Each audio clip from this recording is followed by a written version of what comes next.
Hello, everyone, and welcome to another episode of Tree Actions, the Human Forestry Podcast. And joining me, as always, is my trusty counterpart, Anthony Tony Tresselt. Good morning, everyone. And all the way from quite close from where I am, joining us is Kurt, the Arborist. What's up? And Kurt, this is our first joint session where we are. Kurt is host and founder of the Arborist Blueprint podcast. You want to check out, and we're joining a collaborative podcast. So Tree Actions meets the Arborist Blueprint. Welcome, Kurt. Thank you. Thanks for having me, and welcome to you guys. I'll probably post this on ours as well, so we can kind of double up on the audience and reach more people. I think it'd be fun. It's funny. I always am fascinated how it used to disappoint me. I used to think I was failing when it took a year for a plan to come together. But nowadays, I'm getting a little bit more accepting it, because it was basically it was not quite a year ago when we were in the ISA Ontario show, and we decided this would be a good idea. Oh yeah, right. I know that's coming up. Yeah, and that show's coming up is it next week? Week after next, right away. Yeah. So we made it. It would have been 2 more weeks. It would have been a year. Right. Year's the deadline, so we're in. We're in under. That's good. I don't know. The older I get, the more I tend to rely on universal timing. Things happen when they're supposed to. Yeah. I'm down for that too. It's all good. It's all good. Are you guys going to the conference? Yeah, I'll be there. I'm speaking. Yeah. Oh, nice. Good for you. What are you talking about? Oh, that's all right. I'm giving delivering a presentation on, I call it Sleep Your Way to Safety. So how you can basically use sleep to improve your safety culture and your safety performance. Cool. Right. I like that.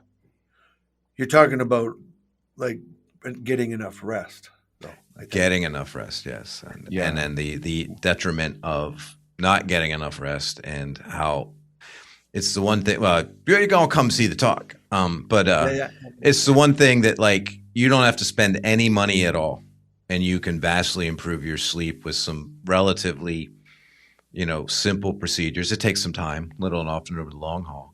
But when you look at and there is a shit ton of research on how lack of sleep or being underslept or number of waking hours drastically reduces performance and decision making. God. And if you think about so the way this started, now this is not a podcast about me and my presentation, but the way this started was for my own health issues. I started to research sleep, right? And I'm reading through this and I'm like, oh my God, like when you look at accidents in arboriculture, it's usually something like one split decision went wrong. It's like car accidents a lot of times too, right? Like just one moment of indecision and a bad decision, and it changes everything. And arboriculture is very similar. And you look at like your chances of getting in a fatal car accident increase 11%, but by getting like less than 6 hours of sleep a night. It's insane when you start to think about it. So that's what I'm talking about. Yeah. I was really cognizant of that. We just got back from Thailand, and I haven't experienced jet lag like that before. We've been to Europe, but when we got back, it was the first couple of days. I was like, okay, I'm back in the groove. But then, man, it was up to a week, if not 8 days later, that I was still like fighting as hard as I could to keep my eyes open at night and still waking up early.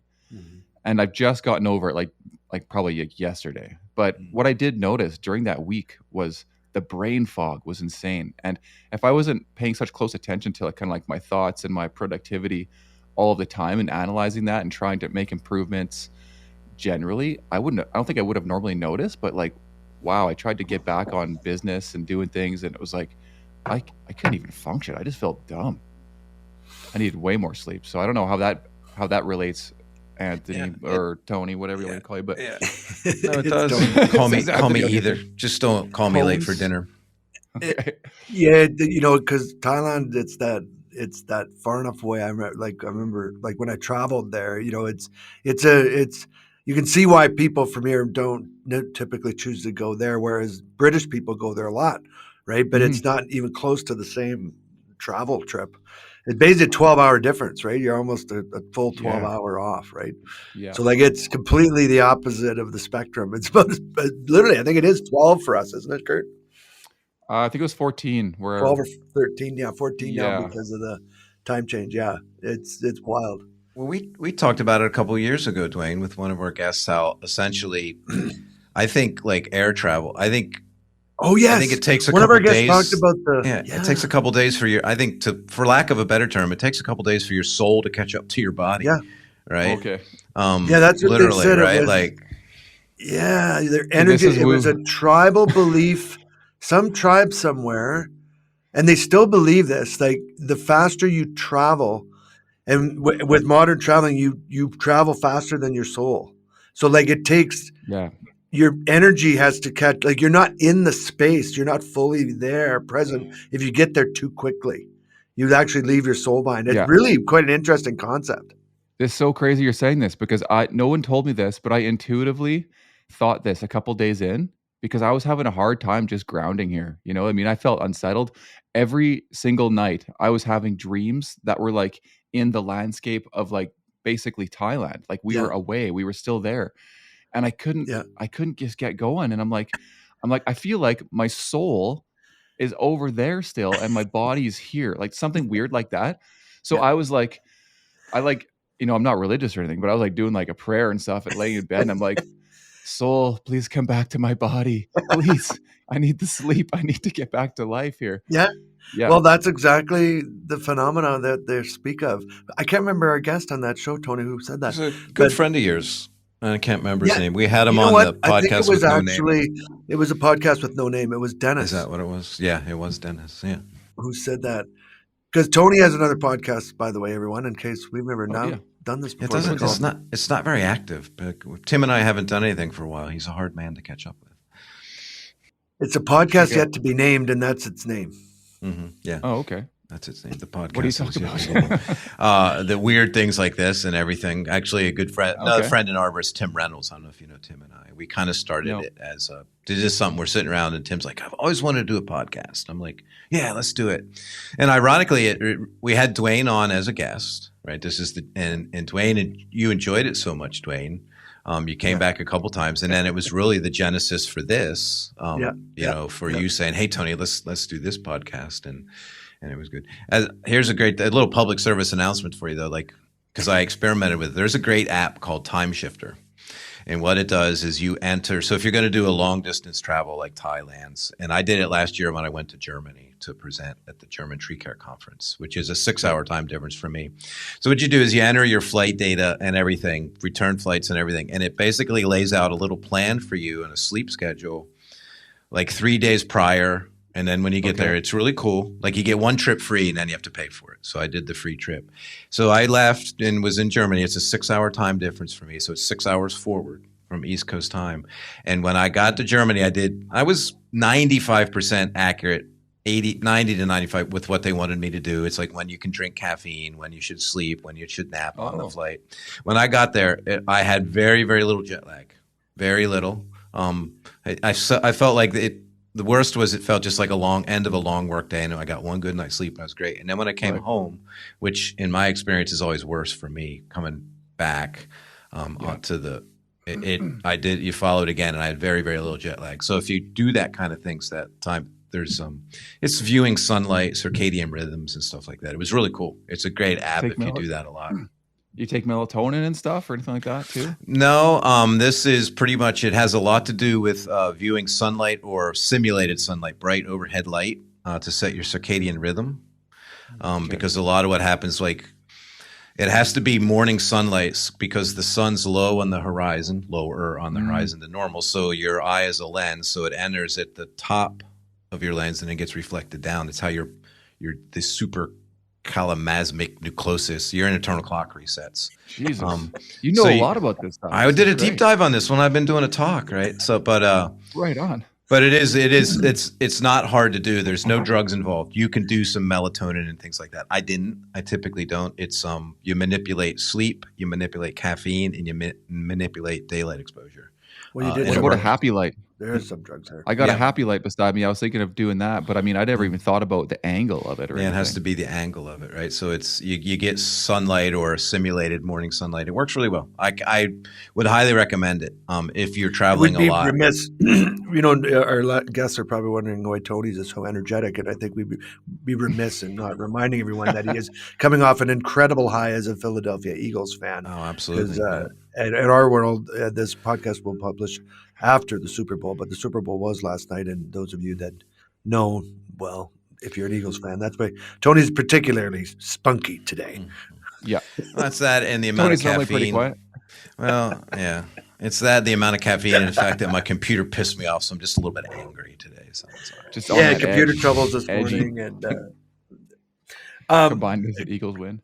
Kurt, I don't know. Do you have a kickoff for Arborist Blueprint? You do, or an intro? Not really. It's usually just, hey, it's Kurt the Arborist back for the Arborist Blueprint. What's up? Usually I record like an intro after the podcast because then I kind of know what it was about, and then I can do a little bit of disclaimer, like, this next podcast actually that I'm going to be releasing is completely off topic. Like we went down like the metaphysical like rabbit holes of like solving the world's problems and reality and like that kind of thing, because there was another arborist I came across and we just dove deep. So that's just a 2.5 hour rant about that. So I'm gonna have to put a serious disclaimer on that one. Well, the same thing happens here, and we don't have an agenda. Some of our guests are a little perplexed or flummoxed at that, but I describe it as spring thaw, and the snow melts and a small trickle forms, and a small little stream develops, and it bumps into a rock or a stick, and then it turns direction, and eventually you have this slow trickling river or small brook that becomes the podcast, and where we go nobody knows.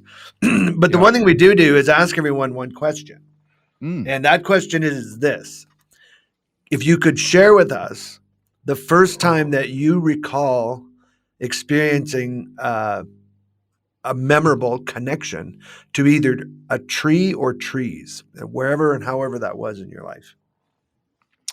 Yeah, I gave this some thought because actually we kind of talked about it at the ISA conference last year.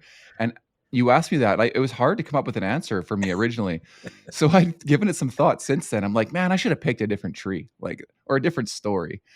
But then it was still hard to define. When you think back in time to your earliest childhood memories or this and that, and it's like it gets really blurry, and you're like, what's an actual memory? What's some story I've made up in my head? But anyway, I digress. So I came to this conclusion that I think one of the earliest impactful realizations of how cool trees were was when I was hiking in the mountains. I kind of got into scrambling and wanting to get up to the mountaintop and whatever, or in the backcountry with my dad when I was a kid. But we'd always talk about getting above the tree line. And I was like, what's the tree line? I'm like, oh, that's cool. The trees just kind of stop. And I'm like, why do they just stop here? And then I start looking as we get above the tree line and get closer to the top of the mountain, and the trees are kind of now sporadic. Yeah. And I'm like, how the heck is this tree even growing here? It looked old, and weathered, and it was nothing around it. And it was just sitting on top of rocks. And the roots, you could see a root like traveling across the rock, then going into the rock and out. And it kind of just has like a little tip, just like dipped into like where there might have been a puddle like 200 years ago. Yeah. It's like probably like a bristlecone pine or something. Yeah. Yeah. And, then later after getting to the tree world, I'm realizing these bristlecone pines are like ancient trees, like some of the oldest trees in the world, I think. Yeah. And now learning more about like soil health and mycorrhizal fungi. Yeah. And I'm really applying that a lot to, urban arboriculture and how I do work.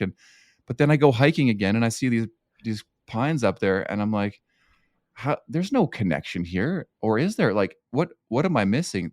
Like, there's nothing around these trees but rock, and it's a dry, barren landscape. How are they alive? I don't know.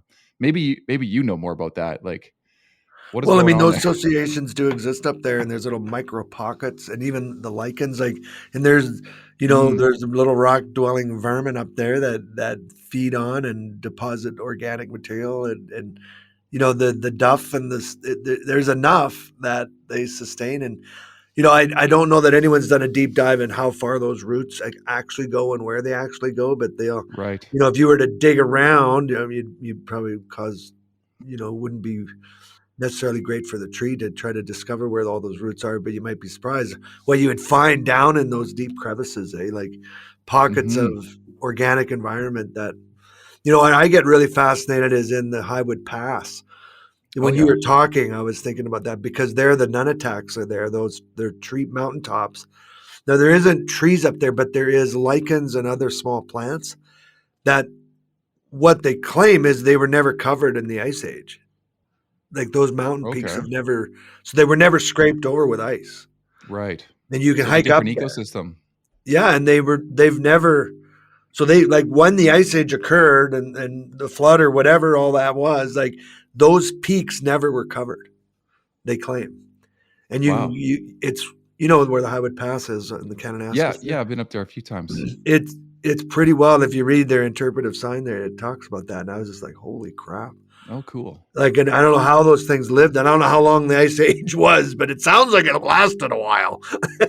A couple hundred years at least. Yeah. And so you had these peaks that had living things on them, small things, but they're there and they're still there. Little islands almost. Yeah. Little rock points.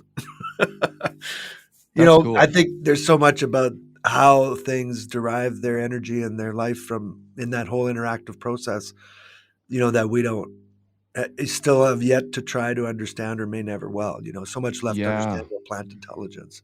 I think that a lot. And I almost rely, honestly, sort of intuitively, I rely a lot of my philosophy or like that ground level understanding of how trees work and trying to be an arborist. I try and connect with this fact that like I'm part of nature and nature has it kind of figured out more than we do. Like we can do all of these studies and all of these things of here's how you prune, here's how you do this. But ultimately, or even changing the soil and putting the mulch in, I'm trying to get to know the microbes and whatever. But it's like if you just support the nature and give it and sort of mimic the forest or mimic what it wants and then just sort of leave it, it's going to figure itself out and it's going to create some sort of balance or always strive to create some sort of balance and correct things for you. You just got to support and feed it to a degree as opposed to trying the specific inoculant or the specific type of mulch or I don't know. Yeah. Particularly when I got to know Shigo and spent time with him in the woods, I would more and more find myself, and I do to this day when people ask, their shelter belts or their trees in their yard or whatever, as an arborist, people find out and then, oh, I got this tree. It's sort of like the chiropractor, the doctor, the dentist, like if once people know, they got a question. Yeah. And I always come back to like, well, think about where that tree's from and what it's like where it lives. And then look at your location. And I mean, I'm not just talking about the tree, but everything around that tree. Yes. And if your soil isn't like the way the soil is where the trees are from, they're going to be struggling, right? And that's almost carte blanche without fail the problem, right? Like particularly the soils, and Shigo talked about it all the time. Like it was the underground parts that were the real problem, right? That we didn't understand even more so than the above ground parts. But yeah, even pruning, you're right. Like they've been doing it themselves for a lot longer than, it's you know what it is? It's this interface of this urban forest natural interface that we try to make things fit into. And I think where it really started is the Napoleonic Gardens, like in the 1500s, 1400s, when, castles started becoming like a landscape manicured location. And that became, that's just evolved into like everyone has their little castle, their little garden. That's so highly manicured and controlled, which is a human flaw, I think, is control. It becomes a status symbol too, like how green and perfect is your lawn and your ornamental plants. And they just don't cohabit. Like the meadows and the forests are not conjoined. Like they don't cohabit, right? Like you don't have perfect grass and trees ever together in the natural setting. And yet we insist on trying to make that happen. Right. Yeah. And I think that slowly that idea is, like I knew people that were onto this when I first started, and I didn't have a concept of it, and they were well into it, but they were really considered extreme or fringe. And it's becoming more and more, in my short career, which is nothing compared to a tree's life, but it I see more people, or else I'm more open to it, that are, let the leaves lay. Let's get rid of lawn. We don't need so much grass. We don't have to spray everything. We don't have to kill all the weed. Like all this concept expanding more and more. Right. And which I think is a lot of your philosophy. Yeah, 100%. That's really what I'm into. I fell in love with that. Actually, it's from your ripple effect, as you put it, in arboriculture training courses. If people don't know, I learned pretty much everything about arboriculture in the industry from you. You literally taught, I think, almost all of my courses that I've taken. If people don't know, I'm an assistant instructor there at Arboriculture Canada. Yeah. Because I love it so much. It was great. But what really turned me on to that was the insect disease course. And we go through and we identify all these diseases in insects. And at the bottom, I remember this so clearly, that it would have like 2,4-D or like some sort of chemical from like the old sort of curriculum that you'd had, but it was all crossed out. And I'm like, well, first of all, I don't even know what this is. And I find out it's like some harsh chemical everyone's talking about it, all the older guys in the room. And I'm like, okay, so what do we do now? Like we can't use that. And it's like, oh, it's illegal. It's harmful for the environment. It's whatever. And then I'm like, well, then where do these bugs even come from? Like, why are they there? And I started just kind of digging deeper and asking questions. And you started talking about compost tea, I think, as you mentioned arbor wood, doing that. And I'm like, that sounds kind of interesting. And something sort of hit me the right way there. Yeah. And man, I fell in love with it. I went off the deep end. I took a permaculture course. Yeah. And I started doing a good, probably 1 year to 2 years worth of like self-study where I got obsessed with soil health. But I didn't take a soil course. Well, I did a little bit through the landscape horticulture program in Olds. I did the first year there. Oh yeah. But I did that after I did my own self-study on soil health through platforms like podcasts and YouTube videos and things, watching lectures with Dr. Elaine Ingham, who owns the Soil Food Web School, and other related people that kind of she was connected with, and this permaculture road. Even permaculture didn't get too far into the soil, but I started to understand the mycorrhizal fungi and realized that a lot of the scientists out there, studying mycology were citizen scientists, and all of this stuff was really new and evolving information. And it's kind of like what we talked about before, a little bit, but you don't have a full understanding of it, but everything was kind of pointing in this direction. And I'm like, it makes so much sense. Of course, this would be the answer. And why does it seem like it's this new age thing, to look at a tree and be like, oh, it's the new trend. Leave the leaves under the tree. It's like, I'm just like, well, no kidding. Like, why do you think nature put the leaves on there and made them fall off? Like they're part of it. They're part of it. Yeah. I don't know if you know that Shigo was a mycologist. Like that's what he was a doctor. His doctorate was in mycology. And, he was hired by the Forest Service to study decay in forest stands because decay doesn't make good lumber, right? So so he began doing dissections to discover patterns on how does rot get in trees? How does decay enter trees, and how does it spread? And it was that led him to understand where the entry points were and the associations between branch attachments and decay entry. And, that just as he would do his study, which was a lot of cutting open trees and looking, he realized that, modern pruning practices were actually injuring trees and introducing decay, plus maintenance practices like cavity filling. So, he got known for being a pruning guy, but he was really a mycologist. And when you would walk in the woods with Shigo, he was just constantly oohing and awing, literally, and stopping to take photos of every mushroom and conch, and knew every name of and would give you the history of it. And like he would say, he never threw anything out of his yard.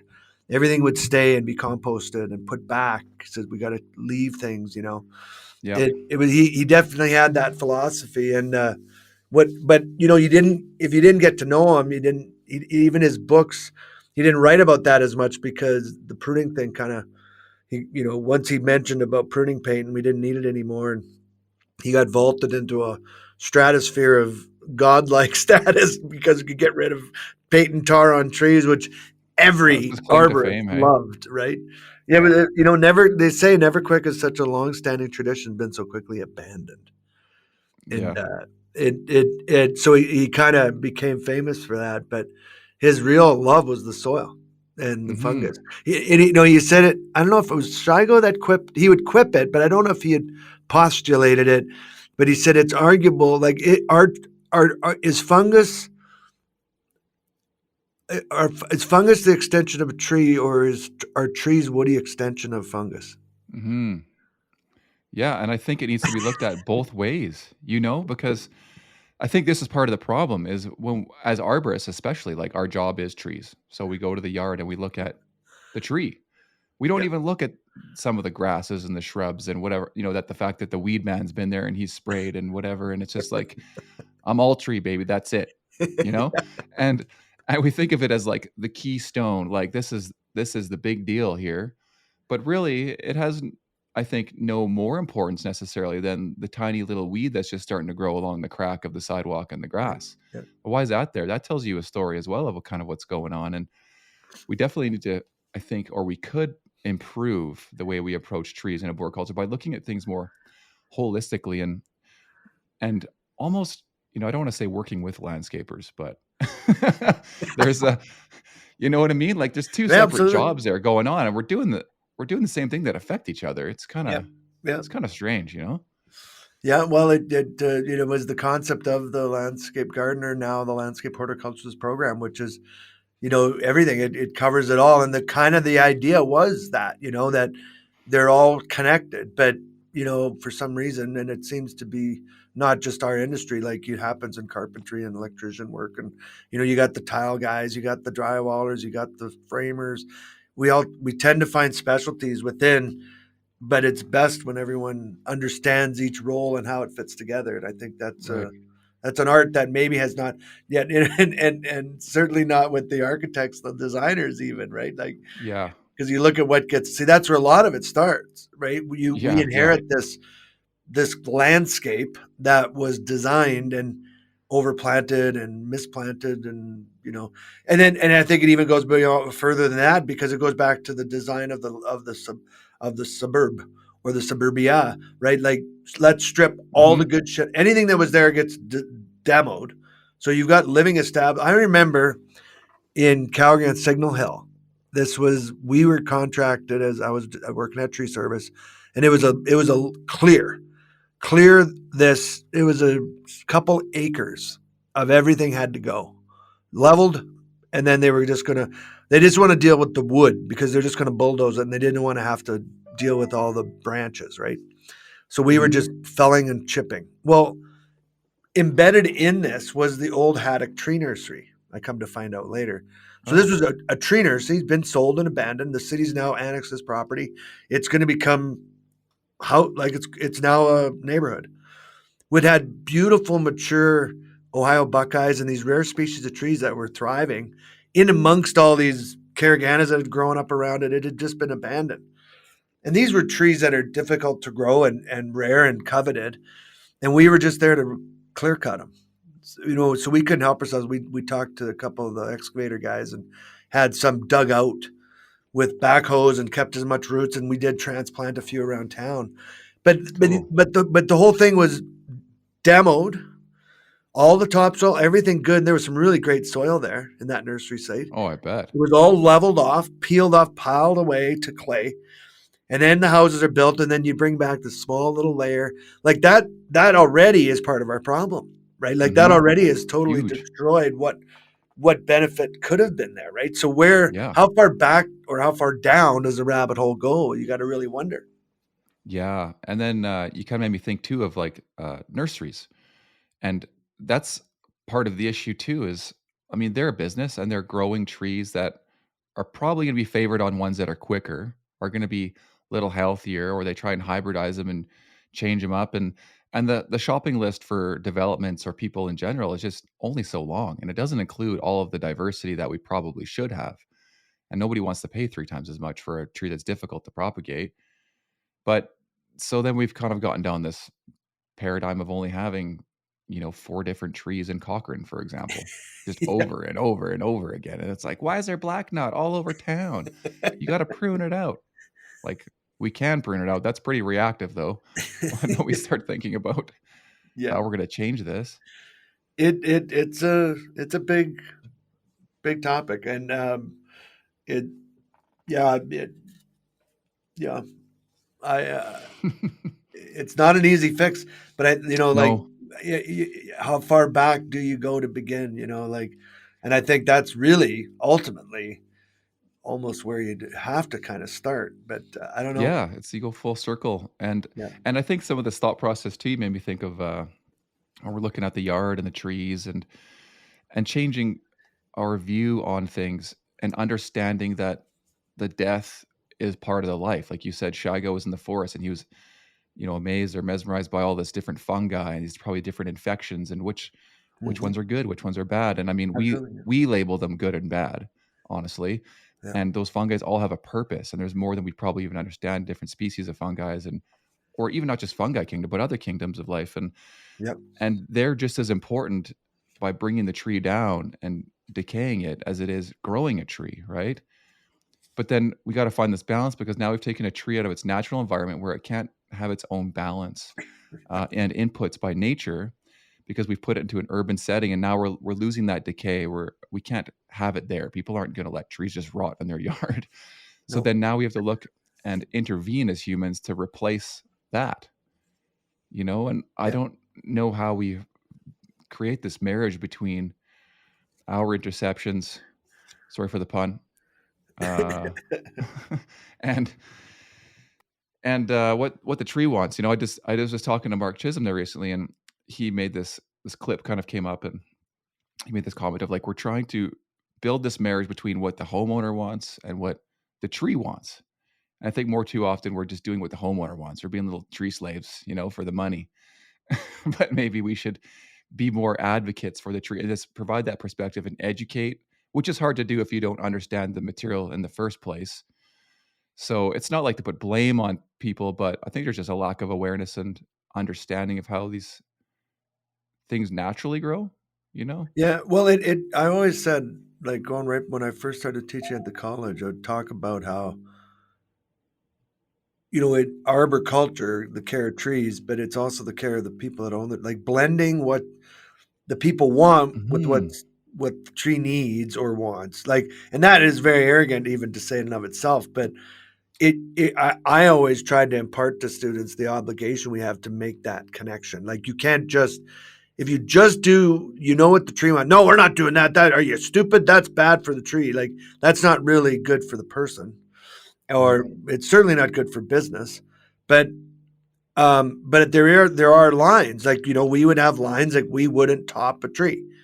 We just would say, sorry, we know it's not good for it. We know it creates issues, so we wouldn't do it. But there were a lot of companies that would do it, but it was a line we chose to make. Us and a few companies would do. Now, if a tree had been topped, and this is where we would get, well, it's topped, it's breaking apart, it's unsafe, it's done. Like, it's not, the damage is done, so to speak.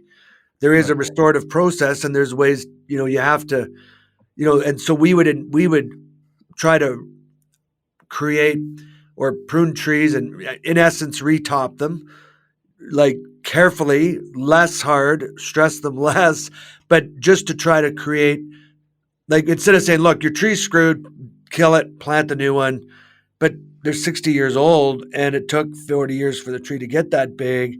They're like, look, Mhm. can't you do something? Well, and if they find the last guy, they're just going to get retopped, which is even worse. So there was a place to try to blend, but those would be times when we would choose to do that. So it was always a process of making a decision for each situation, so to speak. And, Right. and it, that doesn't even address the other issues of soil problems and everything else, let alone compaction and that. But it's, I think it is, foodicious or judicious. I don't know what the word Ooh. is. I think we have an obligation or duty of care to try to do that, to try to blend the best of both worlds, like to try to meet a Yeah. customer's needs and educate them, and Mhm. also do, because I think a lot of times I've found it frustrating. People don't realize the tree's going to be there way longer than you. Yeah. Like you're going to be literally Oh, for sure. dead, and the tree's still there. Like, do you not think you should care for it with that thought process? Yeah, and that you don't really own that tree as much as you think you own that tree. Like someone Yeah. else is going to live where that tree lives eventually. Right. Yeah, it's tricky, and you made some good points there. And I've been thinking a lot more about this lately. I like how you said that definition as an arborist. For one, we have a bit of a duty to kind of understand this and try and educate and whatever. But that marriage and understanding as an arborist, like the definition is making that harmony between the homeowner and the tree. Because it's pretty easy, like for someone like myself, when I first jump into that soil health and the permaculture, get so passionate about it. And then I think it's all tree. We got to stop cutting them down everywhere. We got to stop topping. And it's like, well, but my job is to be an advocate for the tree and to help the homeowner. Like I have to do both. So I'm not going to get my way, even if I'm passionate about not removing that tree every time. Like Right. you have to look at all angles and understand like you are running a business too, all of these things. Yeah. So Yeah. it's Unless, it's tricky. that's important to remember, because I've seen people, um, how do I put this?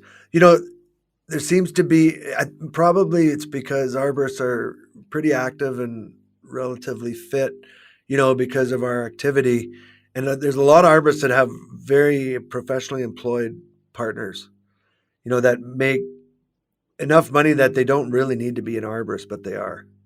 And they have a small business that doesn't necessarily sustain the entire life of the family. So they become very altruistic in their ideals of how they do tree care, because they don't have to worry about income. Yeah. And that Yeah. that that can be a dangerous person, right? Because not necessarily dangerous, but it's like, look, man, like some of us actually have to make a living. Yeah. And that is, you can agree with them, but it's like if we Mhm. lived that way, we would be broke.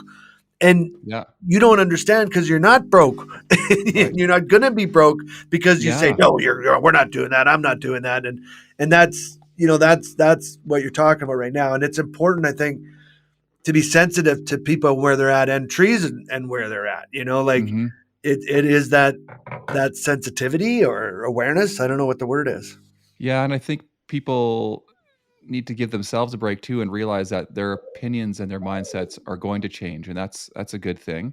'Cause I know mine's changed multiple times throughout my career, and you just said something that resonates with me. That when I first got into being an arborist, I was coming out of a career of being a firefighter EMT. I had some WCB report support to find a new career. And my main values and focus on moving to Cochrane and starting a tree business was around having the time off and the ability to look after mental health if I needed to.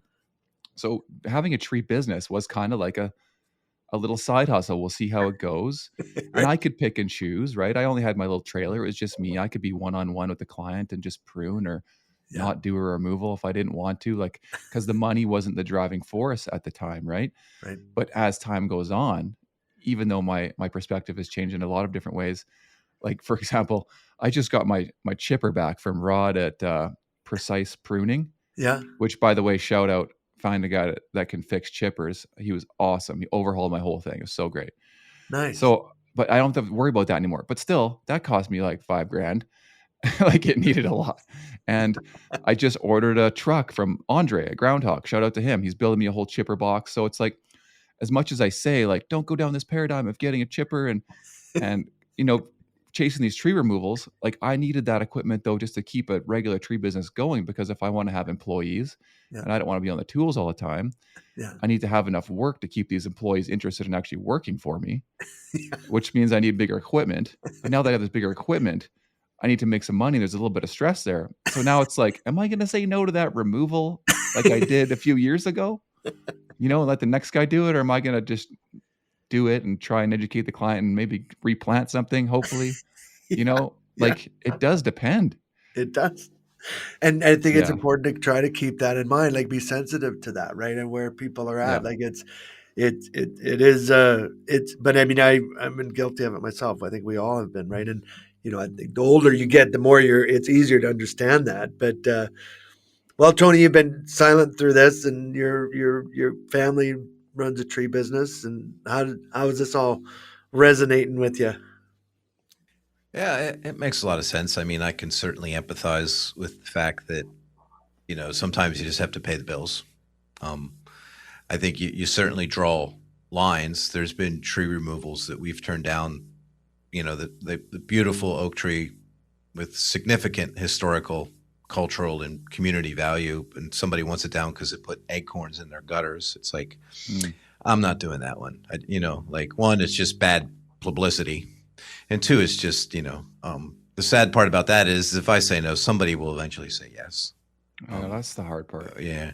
Which is, I mean, you try and educate people, and a lot of people are, I mean, I can't tell you how many times living here, Lancaster County, Pennsylvania, topping trees is very, very common. We literally, some of the I don't call them other tree companies. We used to have an old Amish guy. He had an aluminum step ladder and a bow saw. And he would literally just his 16 foot up and just crack and the piece would fall off. That's how he pruned trees.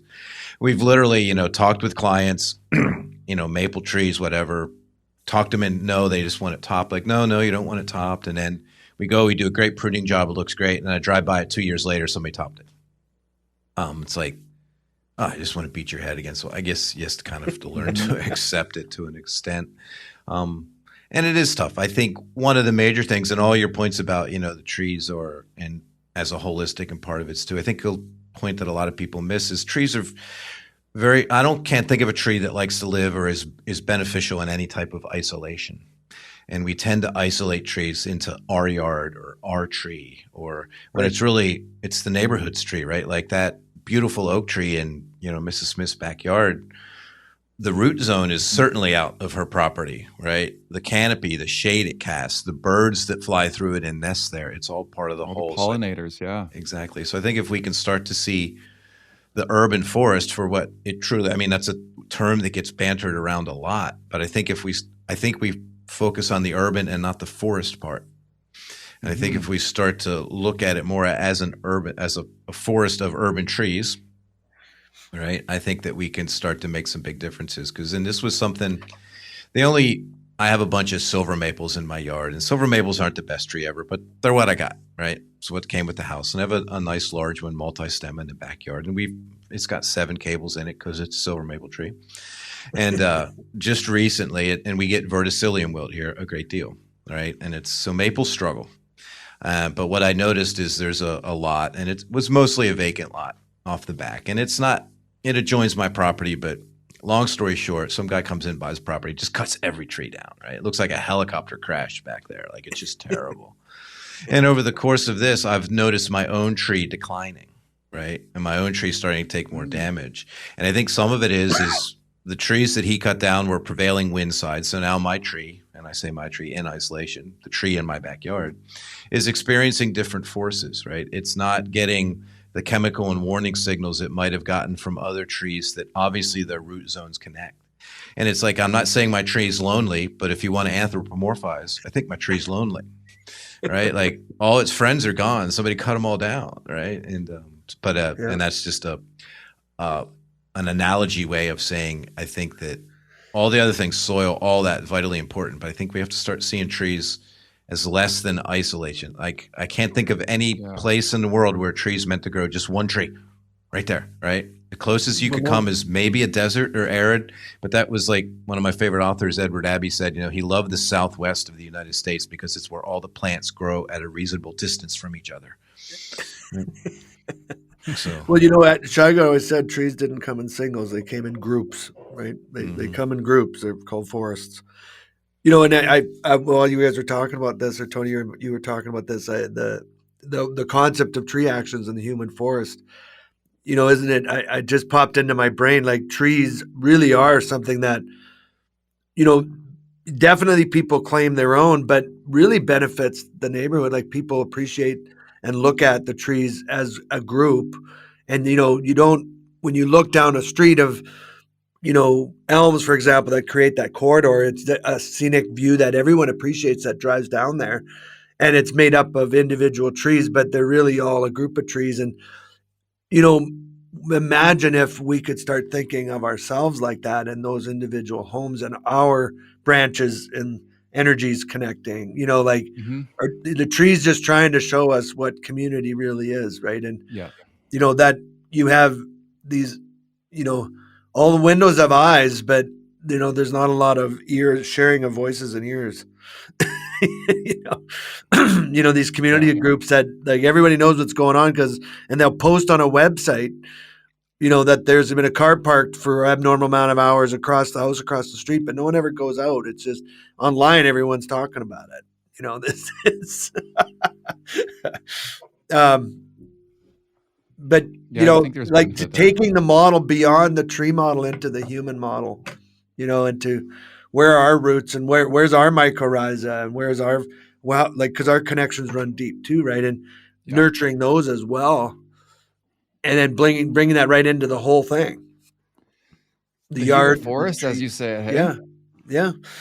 Well, imagine a neighborhood where everyone gets along so well, the fences go down and the landscape is like connected.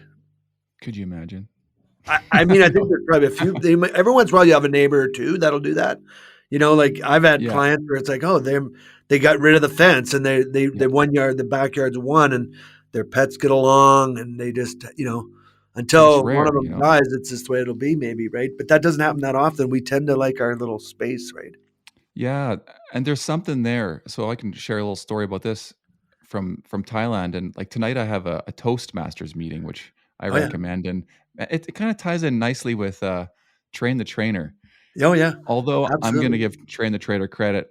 Of course, we're biased here, but like that was amazing, that course, because it kind of taught you how to communicate, but actually connect with the audience, right? Right. Whereas Toastmasters, it's a little bit more about speaking. Just look at, you know, it's more inward, like don't say these filler words, follow this script. How are you going to move your hands? But they lack that connection, right? So I dropped some like Train the Trainer stuff in there, and they ask a few questions or something, and people are like, "Wow, you really connected with everyone." And I'm like, "Yeah."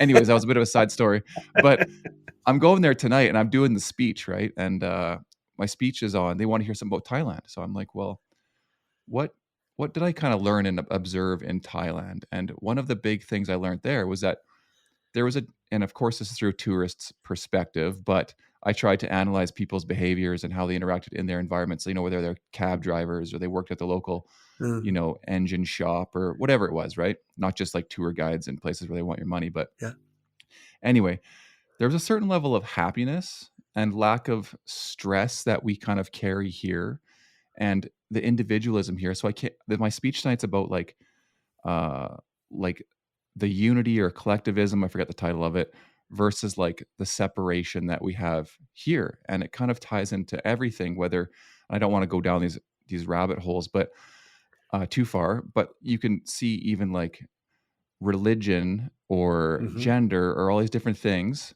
Like, not that they're good or bad, but I'm just saying they provide an opportunity for us to get separate from each other. Yeah. You know, like we're all taking individual stances and then arguing about who's right.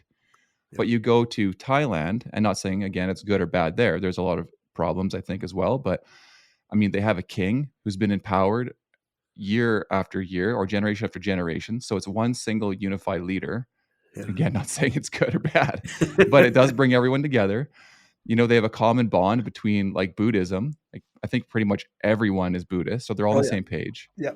You know, and they believe in karma. They have some anti-defamation laws and stuff there, so they're not talking bad about each other. So to a degree, that makes everyone generally happier. Like, no one's yelling at each other in traffic, even though traffic is insane there. And as soon as we get off the plane and come home, like we're in the airport, I think I saw 3 people raging out and getting mad at each other and treating each other like shit. And I'm like, whoa, I'm all sensitive to it because I just got back from Thailand. But then I was like, yeah, I think that might be why. Like, there's just so much division here. And even, I know I hate to say it, but like even multiculturalism, there's a lot of benefit to that. But when you do bring a lot of different cultures into your country versus, say, Thailand, where they keep the borders kind of separate, like you can't move there and write everything right, you can visit, and we encourage other cultures to keep their traditions and keep their religions. That's great. Like, I'm happy for everyone to do that and share that, but it's not like we're sharing. It's like we're keeping it to ourselves, right? And button heads with everybody else, you know. Is that kind of well, yeah, I guess I never thought of it that way, but yeah, everyone's bringing their own and keeping their own, right? and then it doesn't jive with everyone else. So like, you guys do your thing, we'll do our thing, but we're all here together. Yeah. Yeah. I wish we would just kind of treat each other like people, you know? We just watched the Grammys the other day, and it's still like, you know, a bunch of underrepresented groups or whatever going out there with kind of this vibe of authority, like they need to stand up and whatever. And it's, why can't we just drop all of it everywhere and just treat each other like people? We're all just people, and we're not just people, but we're part of nature too. If we want to take it even a step further with trees, like there's no 100%. difference between us all. 100%. And it isn't like you say, it isn't just trees. You know, like you think of birds and how many people Yeah. appreciate birds and have birds. And it's funny, like there's certain things, like there's bird lovers that feed birds in their yards, but they don't. I've never heard someone say my birds, right? Like, Yeah. because they know those birds, they're very temporal. They leave and they're going to other people's feeders, right? And we don't get jealous or upset about that. But if your branches grow too far in my yard, like son of a, you know, especially right? Cut that shit off. Especially if they, you know, drop leaves. Like, can you imagine? Like they shit on my yard, you know, like, but a bird, you know, although, you know, I know some people that have gotten a little radical with sapsuckers and woodpeckers that, you know, do their mating calls on their, by beating on the tin cover of the, on the roof and stuff like that. But, or on buildings, right? They'll poke holes. but you know what I mean? Like, yeah. Is it because they're living inanimate? Because they're, you know, like you don't get the same vibe off of that, where he's like a deer walks through the yard. People don't feel like it's their deer. I mean, kind of they might, but they know it's because there's an impermanence to it, a wildlife like that, right? Whereas a tree doesn't move. It's interesting though, because really that's all connected, right? Yeah, and roots. Like so many people always complaining about the neighbor's roots coming into their, you know, it's a personal issue they have with their neighbor usually, because it's like, oh, my neighbor's tree is growing over the fence. Oh, here comes the roots. I hate those trees. What can I do to kill it? And you're like, Jesus, like, who do you think I am? The first thing you can do is lighten up. There's one there. Yeah, like, just like lighten enjoy up. that free early tree in that my your neighbor career. grew for you. Early in my career, the guy I was working at a tree company, and the boss was asked to be an expert in a case for chemical trespass. Someone had drilled holes in the poplar roots and killed and, you know, messed up the neighbor's tree. It's exactly what we're talking about. And it ended up in court. And I remember he was explaining what happened in court, and he was all pissed off. He came back from court mad as hell, because when they were doing the opening discussion about it, the judge is hearing what happened. They're talking about the tree and how it spread in the poison and the drill and how they did samples and found. And the judge interrupted and said, "Well, what are we talking about here? What kind of tree is it?" And they said, "Well, it's a poplar tree of this species and da-da-da." And he's like, "Is that the one that has the does that fuzz?" "Yes, this particular tree does." And, "Oh, I hate those trees." The judge, right? And that was it. Like, oh God, he's supposed to because be like, the judge neutral. didn't like that species trees and didn't like, and I remember the boss, and I remember it sticks out in my mind because he's like, that was it. The judge hated balsam poplar, and there was no way anything was going to happen. But yeah, he had a right to kill that damn tree. I mean, it was, you know, and he had legal reason for it because it was over in the yard and everything else. But I was just thinking, man, like just an opinion like that, for someone to have that view and to be able to sway something like that, because they were quite proud of the fact that they were quite sure they were going to, you know, win, so to speak, because they had all the right evidence, and it was wrong. It was chemical trespass, right? But nope. Do you ever? I always, you know, it's weird. It's a sort of side thing, but I always think it's so strange, like how we look after people when they do something wrong, and then you go through court, and like there's people fighting on both sides and trying to convince a jury or convince a judge, like just other humans that have their own biases. And like, I'm not saying AI can take over, but like, I wonder, like, how many mistakes are we making just based on our own personal opinions, ruling how other people should live? Yeah. locking them in Well, cells. I don't know. It's just like, I don't know. This is weird. well, I think a society or a group of people in an area, it can be community or whatever, it could be country oriented, community oriented, but uh, I don't know how it happens or works, but an idea can be conceived and somehow fill the minds of a large group of people where everyone, suddenly espouses that belief or that thought, and it can be quite radical even, and Mm-hmm. um, for whatever reason. And there's I think there's a name for that. There's some people that have studied that they've studied that shit. Groupthink, right? It's the Is that whole what it is? theory of groupthink. Yeah. Mm-hmm. Groupthink, yeah. Which I is gotta- quite interesting. What brings a group of people to think that they have to lynch someone, or, which is just barbaric and that insane, mob but yet mentality, yeah. they'll somehow, they'll get to that place, right? Like, which in and of themselves, they ordinarily wouldn't, right? What is it? Never underestimate the stupidity of people in large groups. Right? Is that what it is? That's my saying for it anyway. Yeah. Everyone just Well, kinda and gets down and to who the knows? lowest There may level be of other thought. factors like other stimulants or chemicals involved to facilitate that process. Like it, if you there, I listened to this podcast on alcohol, the origins of alcohol, and how it was like treated as a very sacred substance by the Sumerians, going way back. To like, you got to be careful, and it was highly recommended never to be done in groups in a jovial manner because it would create always dissension. Like, so But ceremonial, basically, maybe? yeah, it was used for very specific purposes, and it was used by priests, and it had a purpose. It wasn't this let's everyone loosen up, because what they observed and what they talked about in this podcast, and this isn't a recovery podcast or anything like that. It was a historical podcast on alcohol Mm-hmm. and how it was observed to create problems when people in groups would use it in a celebratory fashion, or it would just get overconsumed. And I was thinking, man, that doesn't sound familiar. Like, he put a bunch of people with just hanging out with booze, it invariably leads to a problem. Right. Like, And I would think, what do they call it? Chaotic? It's chaos. A chaotic type of energy ensues because everyone, it changes inhibition and so on. And if it's not directed or used, and that's why it was warned against.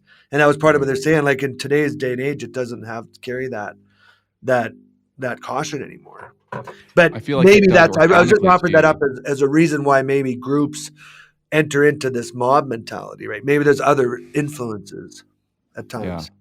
I think the warning from alcohol, it gives it to you, like with the hangover and the poison effect, and that it degrades your body. Like it's giving you signs slowly over time that this is not meant to be, abused or taken and overindulged in and that kind of thing. It's not what nature's given it to you for. And, when I think about the origins of it, without reading anything you're saying, I would imagine, it's come across naturally that nature can ferment certain things and it was a way to preserve maybe foods, for example, or it was used maybe in ceremony, but like it would be small percentages, would it not? Like it wouldn't. As I understand it, its origins are in alchemy, right? Which is quite old. I guess you could call it sort of religion, and it was used to extract, right? Because alcohol can dissolve and extract substances. So it's part of the alchemist process. But then they also, I don't know how they would have discovered. And like it was a Kabul. No, what was the guy's name? There was one guy. It was kept always sacred within the religious circles. And we're talking like Sumerian, Egyptian type, like going back, not traditional Christendom. Yeah. It was way before that, where how it was made was kept very sacred.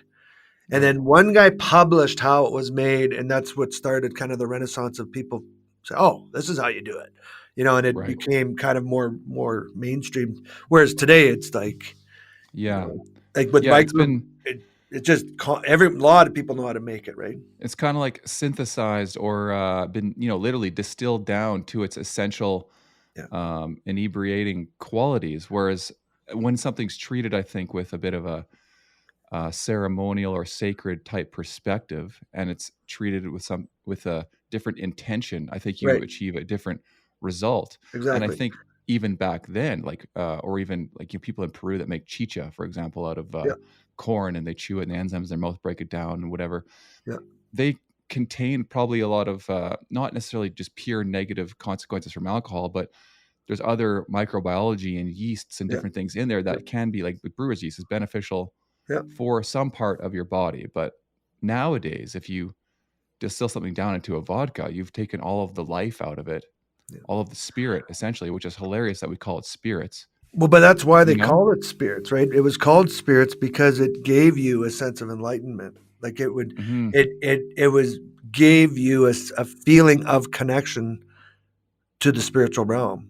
Like it Yeah. was a feeling of a gateway into that, you know, when you look at, they talked about this, just spiritual philosophers have found there's ways to find that enlightenment naturally through meditative processes and sleep, like we were talking about earlier, Tony, and diet and exercise, like just overall Yeah. well-being and health.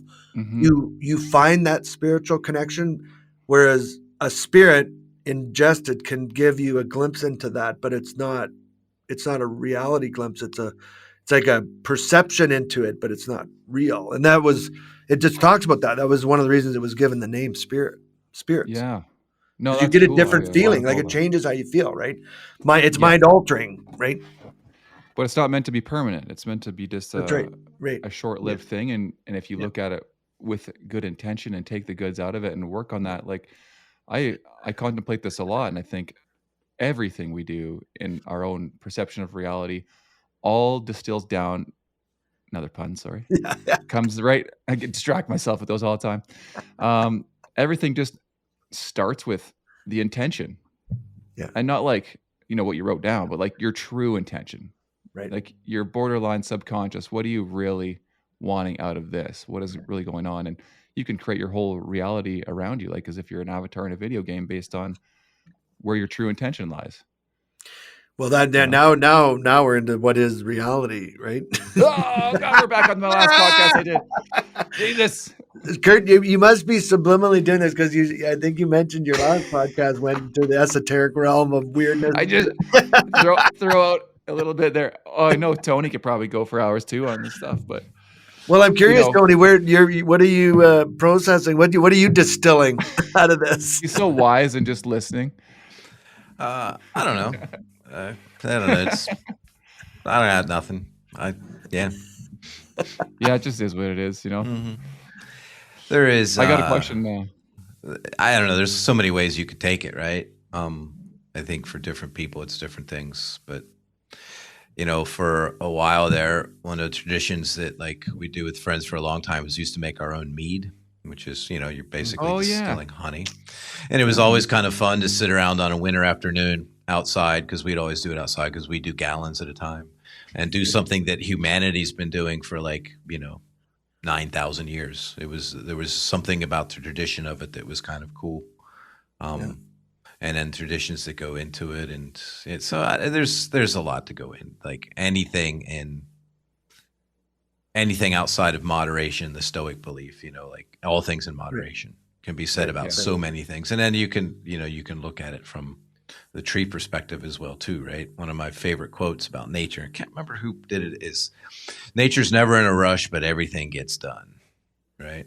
It's sort of I think sometimes people use spirits or alcohol because they're in a rush, right?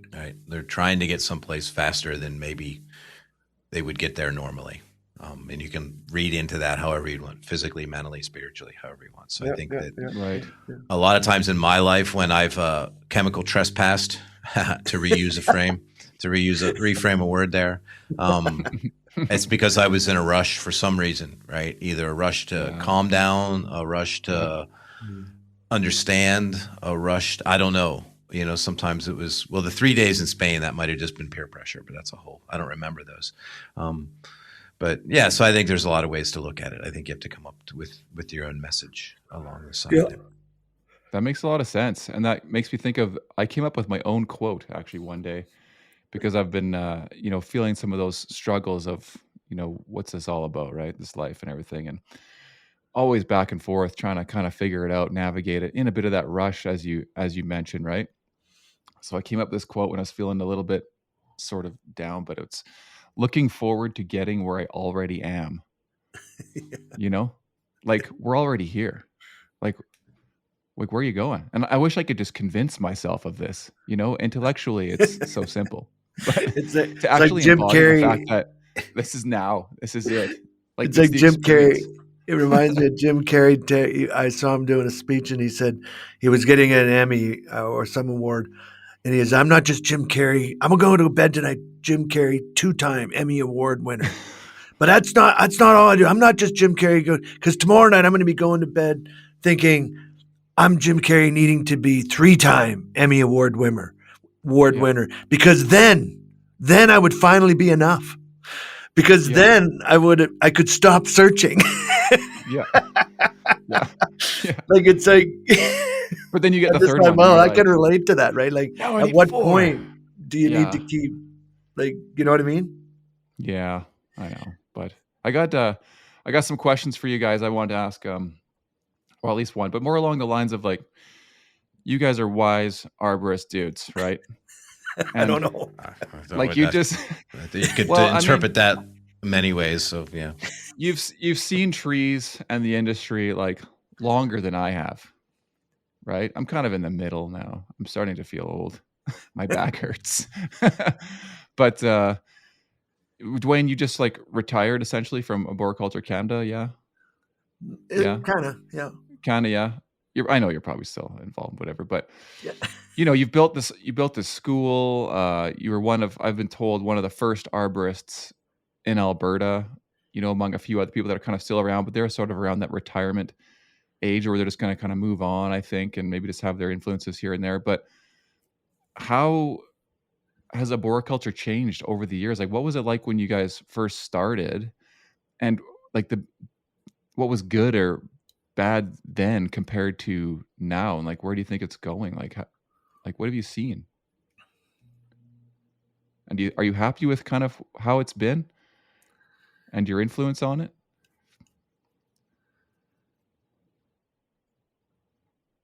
You go ahead. okay, it's a big question, right? Yeah. Yeah. Well, I can go. You take it any way you want. So I think having basically grown up in arboriculture, right, with my dad working, my dad never owned a company, but my dad worked for Bartlett Tree for 21 years. So I just grew up with it, right? I've never known a world where there weren't tree people in it. What I saw was a lot of in the very early days, they were good people, but it was never seen as a trade. It still isn't to an extent, but it was almost like it was a very transient job. It was a job it was a liminal space for a lot of people. A lot of people got into tree work, you know, in the 70s and 80s, my first experiences with it, quite honestly, because they couldn't get a job anywhere else, right? It was just something you did. I now know, looking back on it, that it was probably a little more of the fact that there's just, and I'm a person like that too, when I was younger and working, it had to be a hard physical job or I wasn't satisfied. If I didn't go home at the end of the day tired, I wasn't satisfied. And it's a personality type maybe. So there were a lot of people got into it. I have seen it evolve over the years into be much more of a career-oriented field that you can turn into a profession. You know, the old days of, you know, people just doing the job because it's the only job they can get and keep, or still there, but it's much more of a profession. And I think it's going to keep going that way. And I think that the biggest change I've seen in a lot of it is the amount of mechanization that we deal with now, the amount of machines. I think maybe some people would be better off going into robot repair than arboriculture. That's a joke. I say that flippantly, but almost kind of seriously too. But I see that increase in mechanization making it even more professional, right? Because the skill set that I built up over, 30 years doing arboriculture, the ability to climb up in a tree and work safely, professionally, to set a block, to rig pieces down, is becoming a skill set that's not that common anymore. But you're still going to need men and women to climb a tree. You can't get a crane to everything. A robot can't do everything. So I see it actually kind of going the other way. I think we're not going the other way, but refining that to a point, becoming a much more of a career field. I think our society's, at least in developed nations, ability to see the cultural and community significance of trees, of how they play a role in everything from climate change to, lower crime rates is increasing. I think the demand for the arborist to be that interface between tree and people is going to go up. I think, maybe the days of the removal specialist tree companies is probably going to go away. And you'll see, because that will be mechanized. I always love the tree companies that said, we specialize in hazardous and dangerous removals. That's because every piece of work they do is they make hazardous and dangerous, but that's a whole nother story. Okay. Of course you specialize in it. It's all you do. But no, I see it turning to be much more of a profession and much more of a career. And I think that's good. Can you just rephrase that for me, Kurt? The question, yeah. So you've been in it a long time, yeah? Yep. And I don't know how things existed when you first got into the industry. Like, what was arboriculture then? And you don't have to specifically answer all of these things, but just kind of give you a bit of a visual of what life was like then. When getting into the industry, you built this school, this whole career of yours. Let's call it kind of the end of a chapter now, where you've gone through the everything. And how have you seen like the industry change overall, for good or for bad, from the beginning till now? And maybe any thoughts on where you think it might go after your influence ends? Yeah. Well, because your podcast is a video, I first want to say, while people may be actually listening or looking, is my background is not a hunted animal. That was a roadkill that I decided that had not been damaged and I had stuffed, because I'd like to have, a lot of people don't get to see a badger in real life. They're not very elusive, and they're very hard to see, and they hide right away. And so I had him mounted because I wanted people to see him. So he was not murdered by me. I just want everyone to know that. But I can only speak from my perspective, I guess. I want to be careful to do that. Yeah. When I started, I didn't know what I wanted to be, first of all. When I started working at the U of S, I got stuck out in the tree nursery, and was fortunate enough, I can see now, to be working with these individuals that were well known in the nursery world as plantsmen. And my education was invaluable. Like, I could not have asked for better introductory training into this realm of arboriculture, but very much nursery in that way, but learning Latin and how to prune and how to propagate trees and how to collect seeds and stratify seeds. Like, it was amazing, like better than I ever got even at college. But, that led me down a path where I found my passion, which was, was tree work, and I went to school, and, I dropped out university at first, then I ended up in college, and then I got a job teaching because I got good marks. I got asked to teach. And so when I started teaching, it was really around teaching and educating. But what happened is, I guess it really shifted around Pete's fatality, right? When that happened, because none of us really knew the magnitude of what was going on in the industry. We had literally no idea. Like, nowadays, people take for granted that it's very dangerous and that people die doing it. When I was in the industry, nobody knew that. Like, nobody knew that there was an arborist being killed every 3 days. Like, it just wasn't even thought about. It wasn't a thought. And we knew it was dangerous. We knew it was, we got hurt. I had gotten severely injured, before I almost got killed. And then I almost got killed, right? Like really badly hurt, knocked out in a tree, broken, bleeding, hanging there, crew thinking you're dead, and you come to and you're spitting out pieces of teeth and blood's coming out of you. Like it's like, that doesn't happen at work normally, right? Like it should, you'd hope.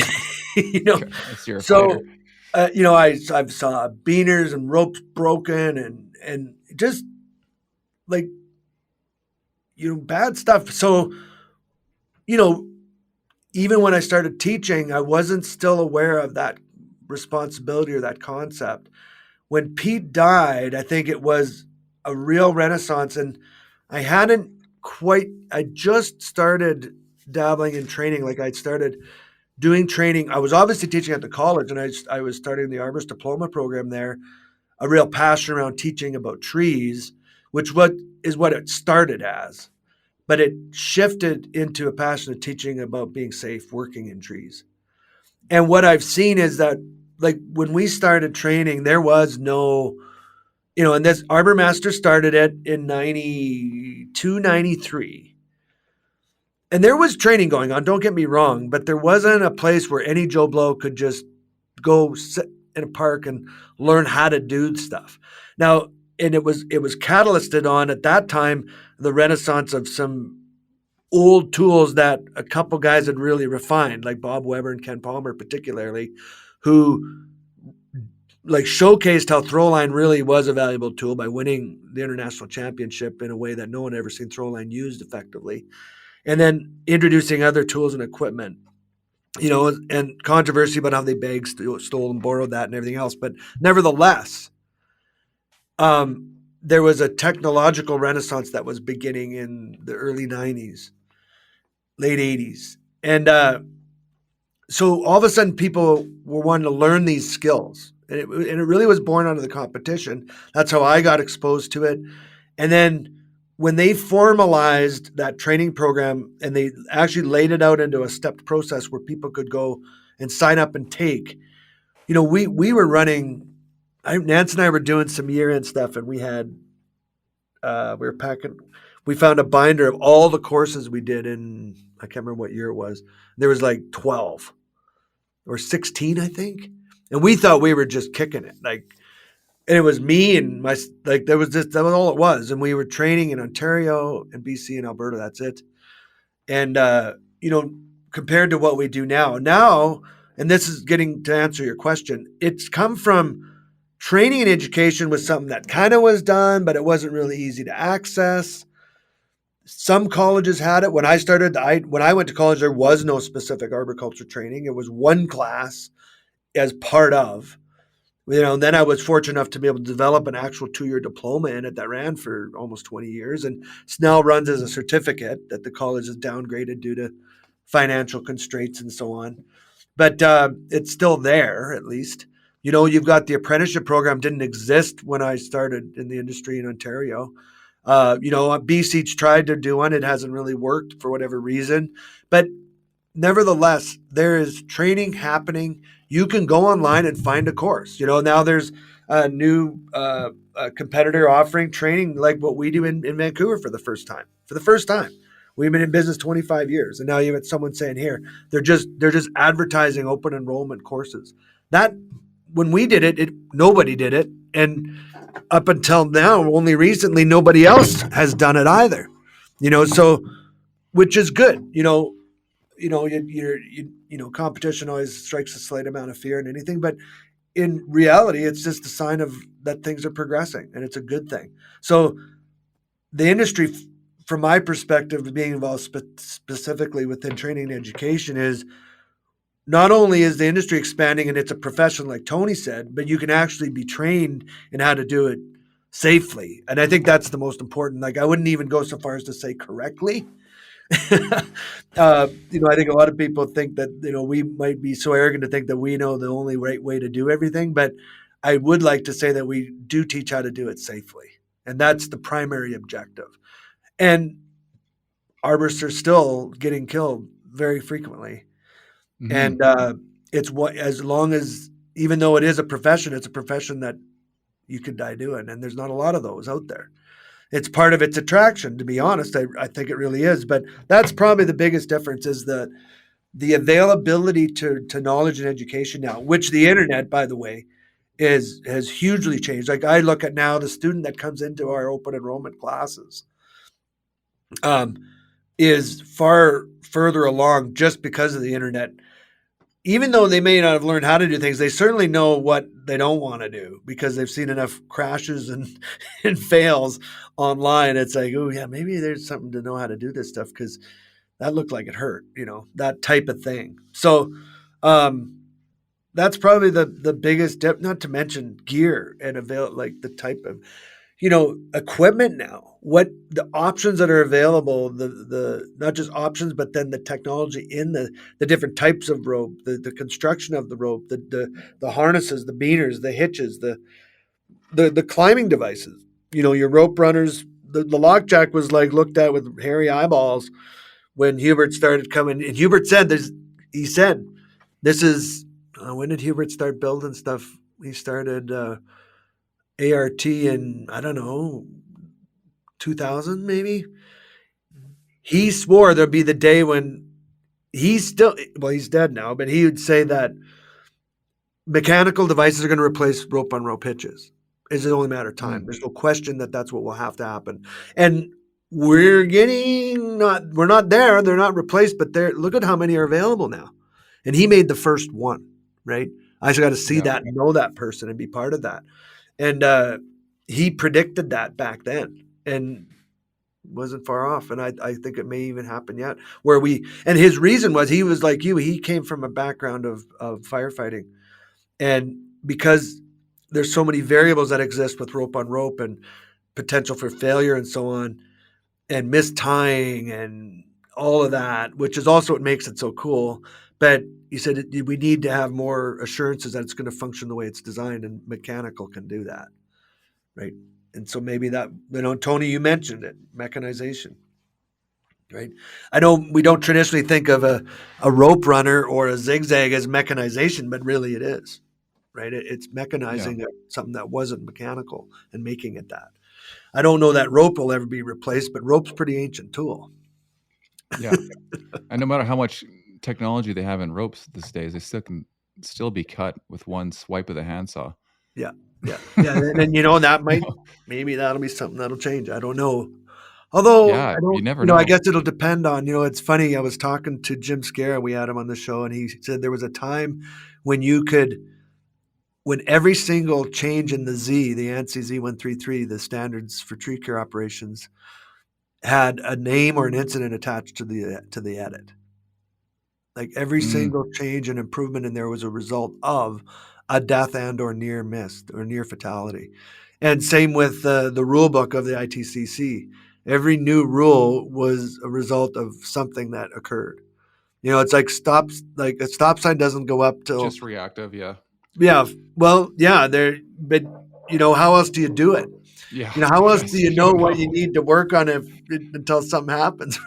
So there's no safety is no accident. Our program's working fine. We've never had an incident. Yeah. What a crazy way to measure it. I've had people argue that to me. I remember one person, I'm like, why are you guys still climbing with this old, we've never had an incident. We've never had anything happen. There's nothing wrong with it. It's like, okay, well, I guess if you've never had an incident, then you don't need to look at what's happening to everybody else, because it'll never happen to you. Yeah. Immune to it. I don't know. What do you call that? Is that logic or illogic? I don't know. Yeah. So it's fallacy, right? It's there's a term for it. Can't think of it. Fallacy. It's an illogical argument, right? It's not logical that just because it didn't happen to somebody else doesn't mean, just because it hasn't happened yet doesn't mean the chances of it not happening decrease. Yeah. Sorry, Kurt, that was a long, drawn out answer. I had every intention of trying to make it concise, but I'm unfortunately not capable. I think that's the quality about you that people like, though. That's what makes you you. You're a good storyteller. Yeah.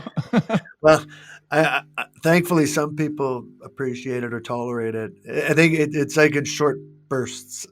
Yeah, that's part of your brand, like with the Arboriculture Canada and the trainer. Like you can see the evolution through the courses, like learning and then becoming an instructor and going through, and your emphasis on different ways to communicate and storytelling being an important one, which I also think is an important way. It's how we pass information along through the generations before we could text each other and save a PDF on our phone. But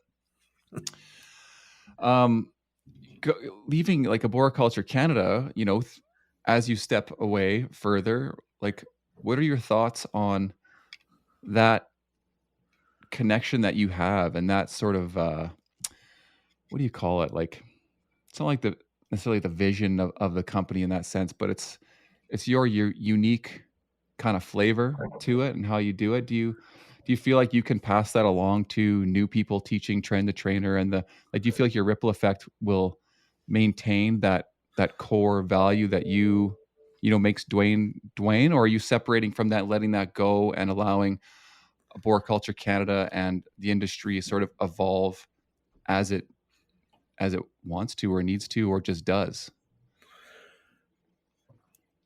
Yeah, I think, I think there's a time and a place for everything, and that's been part of, I guess I could say my struggle or my process.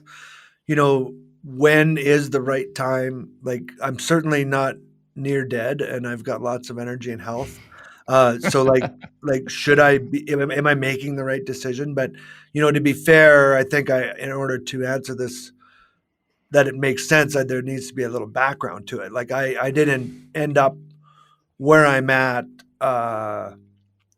You know, sometimes things are brought to you or brought, for you. So it's been a decision, but for me, it's been a decision of, I guess, it's kind of reverse of what's happened to you, Kurt, right? Like, you had to do some self-preservation and make decisions for your own well-being, mental health, physical health, leaving a career that I'm sure you must have loved and enjoyed, because you wouldn't have got into it if you didn't. And I kind of like that for me. Like, I've had to make changes out of necessity for my own mental wellness and health, revolving specifically around addiction and alcoholism, right? And I was in I wouldn't say I abused it, but I used it for a very specific function and purpose. I had one counselor diagnose, like, getting really into this with me, and said, I found I used ways to cope with stresses and deal with life that worked for many years, and I was very successful at it. I built a very successful business, and I didn't let it get in the way of like, it didn't get in the way of business. It was always after hours. It was my recovery. It was the way I recovered. It was the way I dealt with the pressures of starting a business and everything went with it. But it didn't get in the way of building and making it happen, if that makes sense. It was like very functional, and it was very purposeful. And that was what cued off some of my addiction counselors, is like, you're doing what you're doing in a very strategic way, but it doesn't last. It stopped working. And so that's when I had to make shifts, right? So if I had, learned some of the things I talk about now and advise people on now, if I had applied that in my life earlier, I don't think I would have to be where I'm at now, and I would still be very much involved. Mm-hmm. Okay, so my retirement is a function of my survival, and I have to accept that. It's a consequence of choices I made. And, on the same token, so I'm choosing to believe, and I do believe everything happens for a reason. And I think that the future is in good hands. And yeah, it'll be different. But I also, like, everything does change. Like, when I think back to when we started, like, what it took to start this and to create a culture. And I think that, Nance and I have talked about this. I think we have created, there was no market for training in this country. It didn't exist. Like, it just wasn't really here. And we've kind of built and helped create that culture that, we don't do all the training, but more training is done in this country because of us building this business. And I believe that. And I don't know, I'm not trying to brag about that or anything. It's just, there's more of it happening because I became passionate about wanting to bring safety training to this industry. But now it's because everything's in a different state. Like, it is there. It is a functioning business. It is an entity. And I don't even know that I'm the best person to carry it forward, because it needs to be carried forward in a different way. And I think the generation coming up now has that perspective. Obviously my son's passionate around it and he's leading that, and there's others like Tony's involved, and well, put it this way, and my wife's been put in the same situation for other reasons, for health reasons, for cancer reasons. She's had to make major choices and different in lifestyle, which has meant backing away. And so we're both in this back off phase, but we're still involved. But it's taken 7 people just to do what her and I did, so to speak. Yeah. That's anybody that's a business owner and starts out, you can't expect, like, you just do so much, and you are starting out. So there's so much you do when you start a business that you do the work. You're working all the time. And Nancy and I were talking the other day. She remembers being in bed with the laptop, working, like after the kids went to bed. She'd still be baby. Working on an ad or working on a proposal, or like those days. Like, and we would never want anyone to do that. We're not mentoring the new president, our son, to do that. Like, don't do that. Like, and you don't have to do that, right?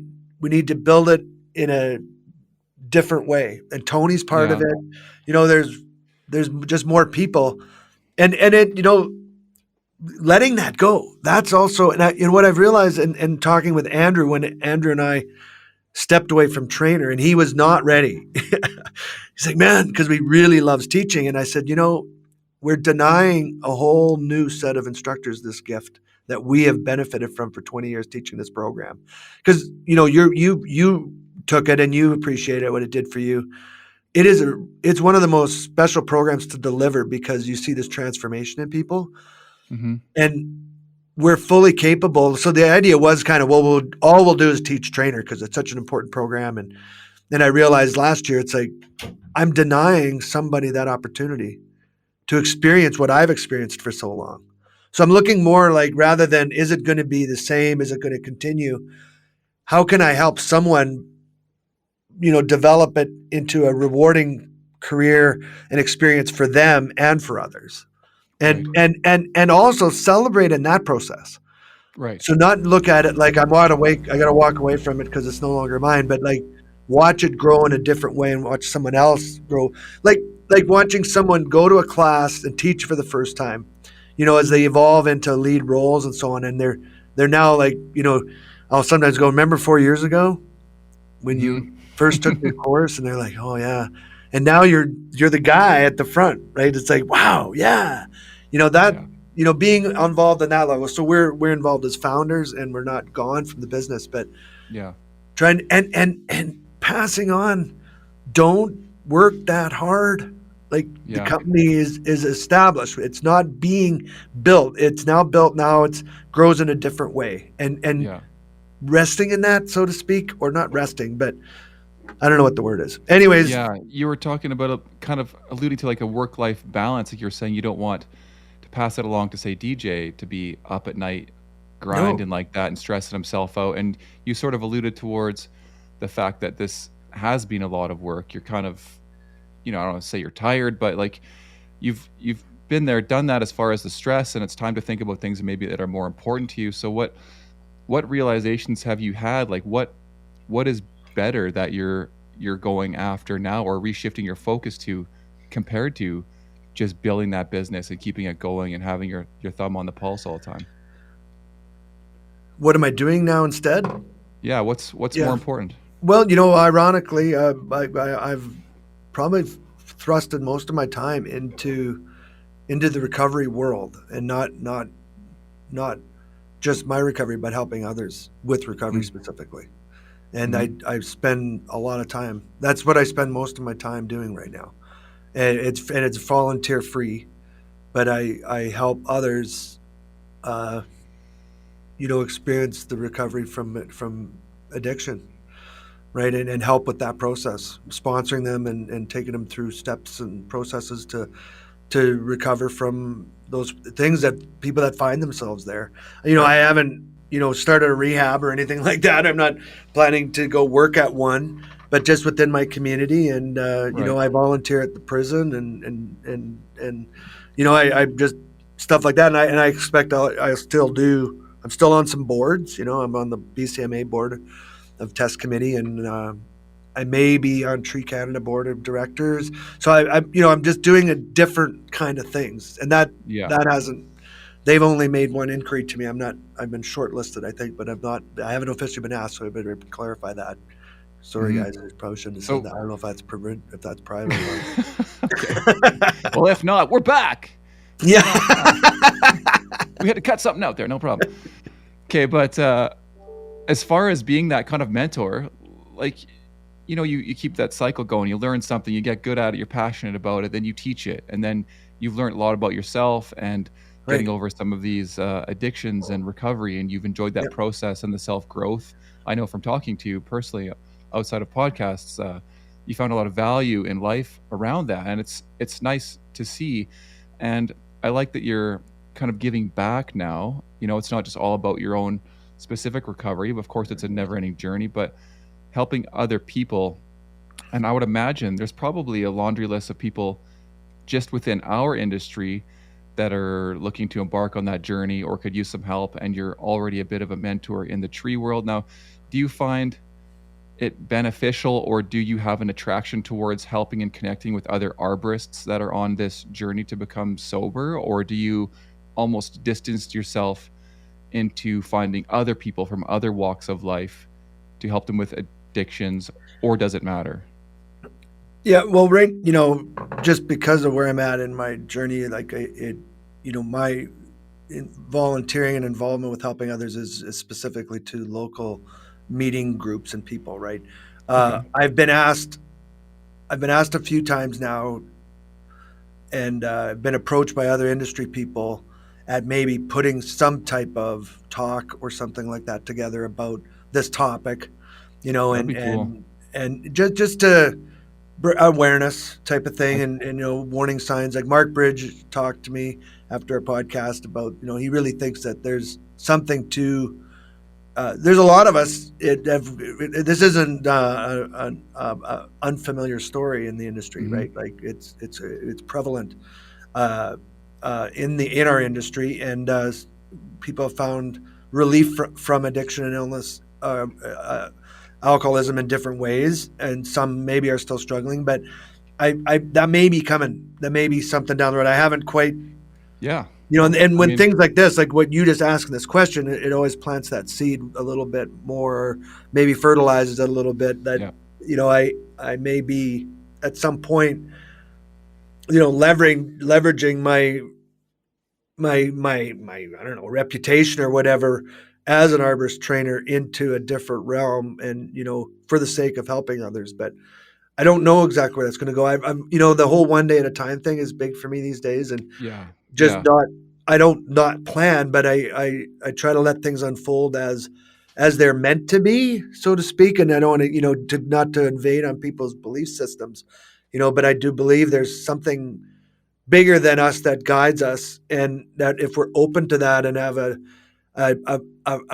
daily practice of connecting to that somehow, however that is for you, walking in the woods or kneeling and praying in a Buddhist temple, like which I engaged in that for a while when I was in Thailand. There's ways to do it, but they reap benefits that if you have ears to hear, you'll hear them, and eyes to see them. Yeah, I could see you making a little comeback there at some of these conferences and doing a little talk on this, because I think it would be interesting for people to hear it from that perspective, and a lot of people think about it but never really talk about it, and maybe they've considered it for years. Is this really serving me? And from your experience, it might just open up the room. And I think the world in general, the trend is moving more towards greater awareness, personal and spiritual development, all this kind of stuff. And I think it's part of the root for everything, like having a better business, being a better arborist, being connected to nature. And you have a great audience for that at these conferences or writing articles. It's not just sobriety, right? There's, I guess you could call it physical sobriety, mental sobriety, social sobriety, and spiritual sobriety. Like they're all connected.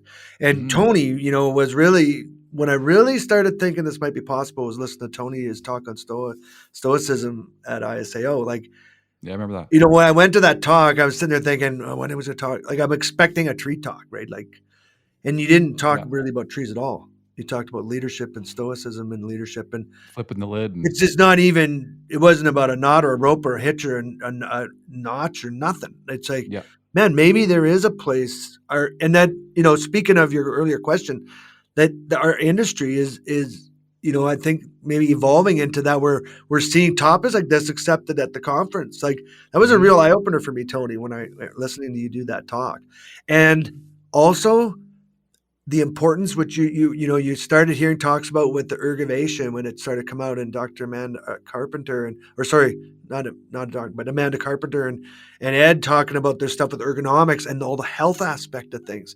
And now Tony in this podcast talking about sleep earlier. Like I have noticed, like, I do everything in extreme. Sound familiar? Arborists do that, right? And I need to work out a little every day. I don't need to be running. I don't need to be training for an ultra marathon every day. I just need to do a little bit. I need to the moderation. Tony said earlier, like, and I'm only discovering that for myself now. Like, I have lived a life of extremism since I can remember, right? And I used to be like that. The same thing. Yeah, full throttle, everything. You get into obsession. Yeah, I have to be a complete expert about it. Yeah, and then you drop it all and go do something else. Because you're looking for that dopamine reward system, man. Like, you're just like, you're unhappy with the now. You got to learn to be, and you want to know it all, and you want people to respect that and make you feel good and validated and like you're worth something. And it's just, it's kind of nice to just let some of that go, though. Hey, and realize, you know what, going to the gym every day for half an hour and just doing some stretch. I don't have to be a supreme athlete. No. But I can go to the gym because it makes me feel good. Yeah, that's all it has to be. And the retirement has been a big lesson in that, because knowing I can do what people are doing, like, a course happened 15 kilometers from my house, and someone came in to teach it. It's like, this is ridiculous. I'm right here.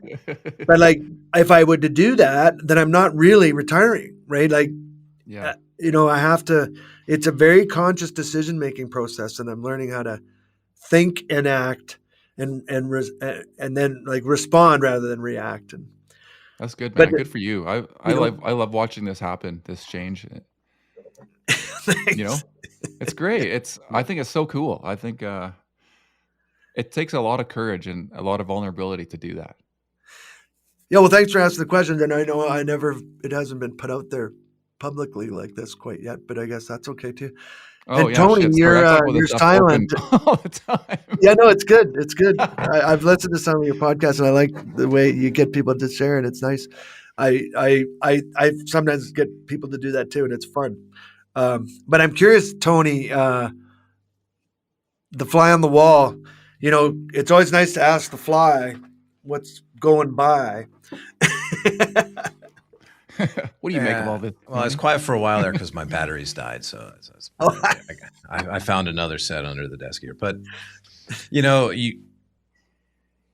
think that, if I could have known now, could have known when I was 20 what I know now, right? Everyone, you go through that act, but it's just not reasonable, because it takes a lifetime of experience. And for somebody that reads a lot and writes, I have mantras for me, or sayings, or like little guideposts or signs, and we have a ton of them, right? A lot of them come directly from the trainer program, which Kurt has referenced. How you do anything is how you do everything, right?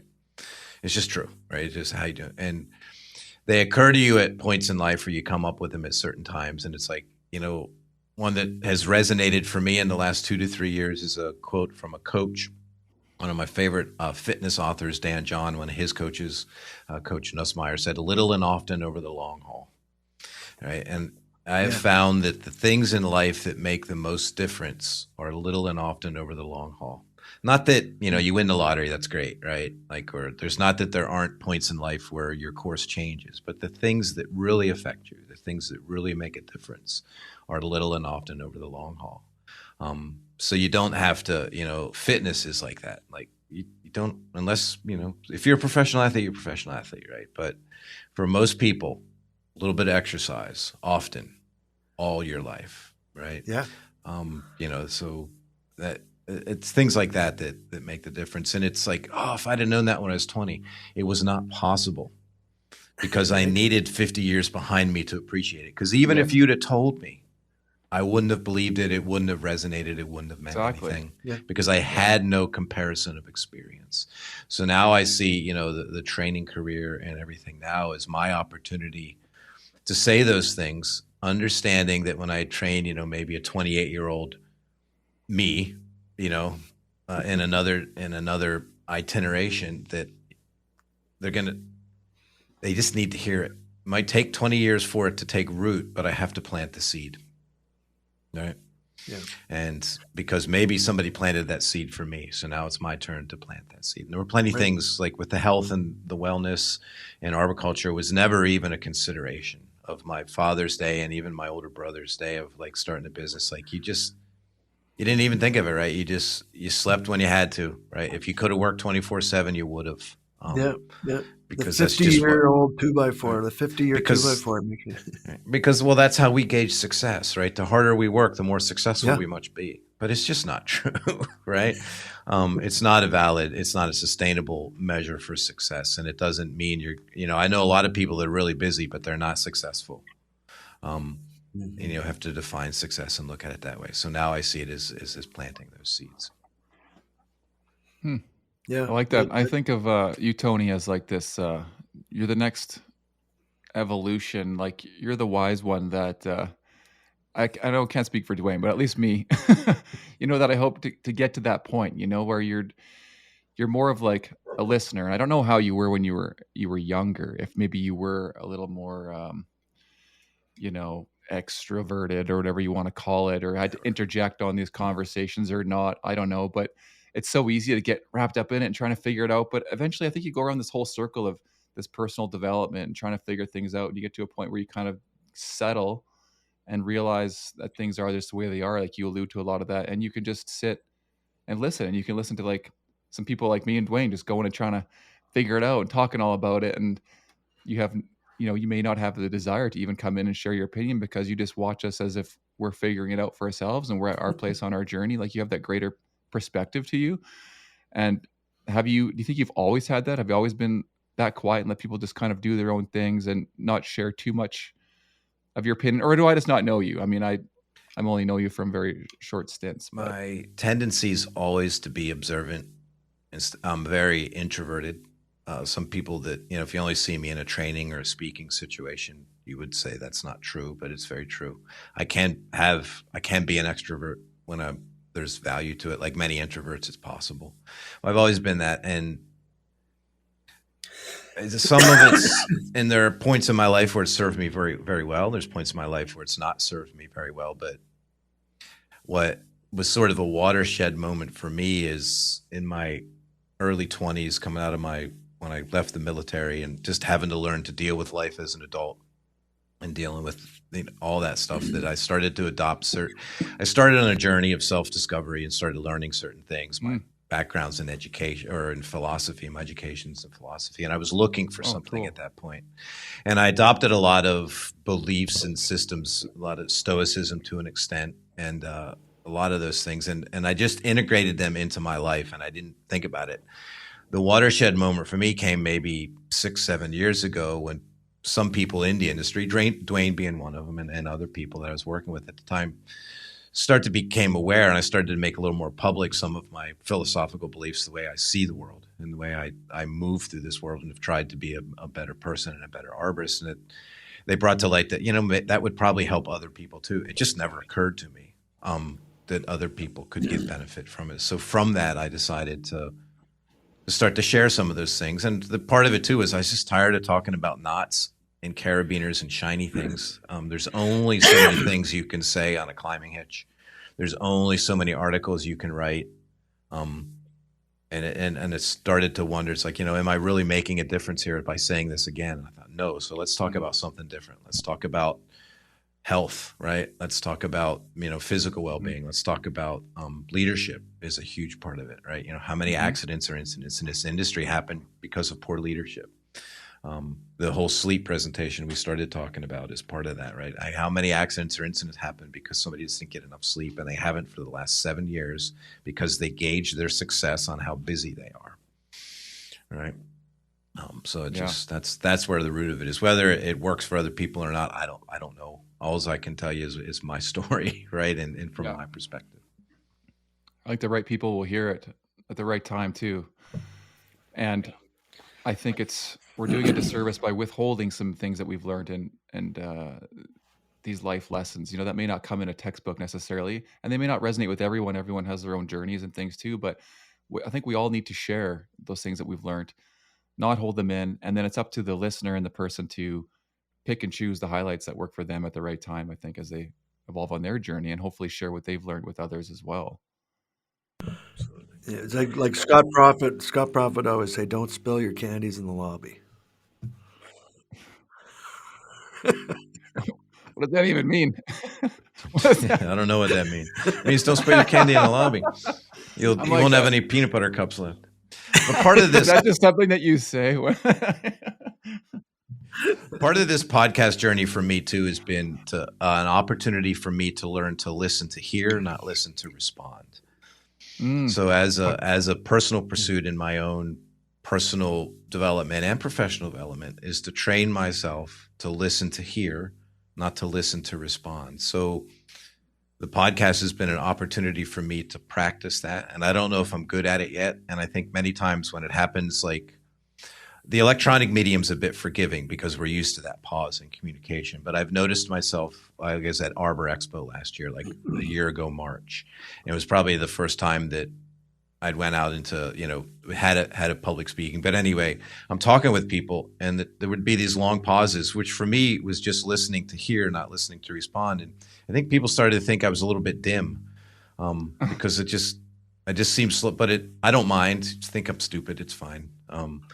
So a lot of my sitting back and listening is I'm just trying to get better at that, right? Because I think it's easy to listen to respond. And you ask a question or you make a point, and I'm so busy trying to figure out what I want to say in response to that point that I missed the other half of your damn point.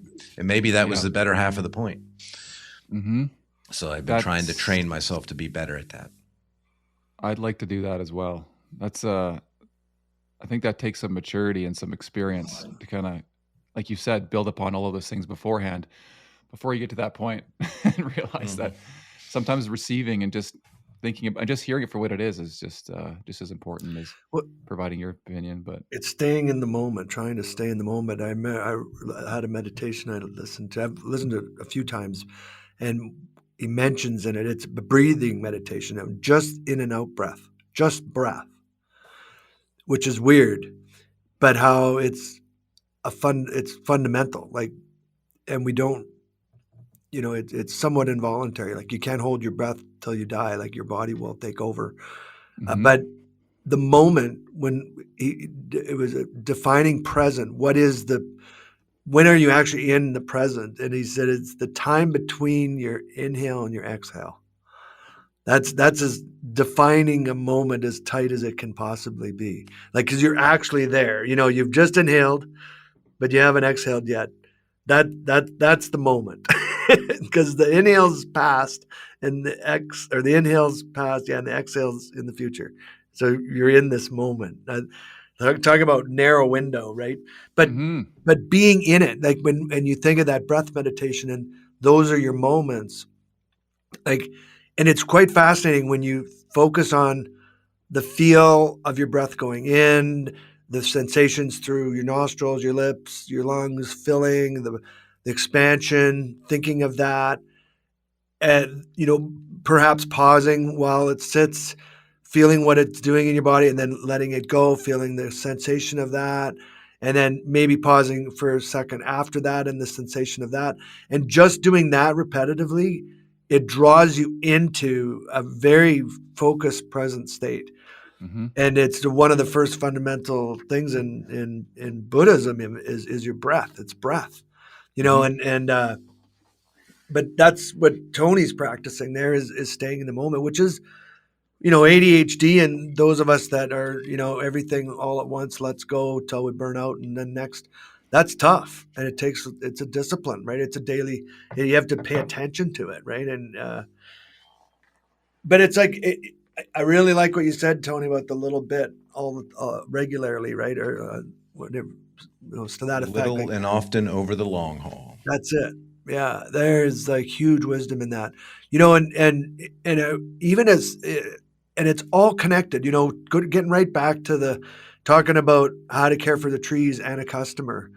And then the trees, it's not just the leaves, it's the soil, it's not just the branches, it's the trunk, it's not just the roots, it's the fungi, like all connected, and recovery sobriety is like that too. Like a lot of people think you just quit a substance like alcohol.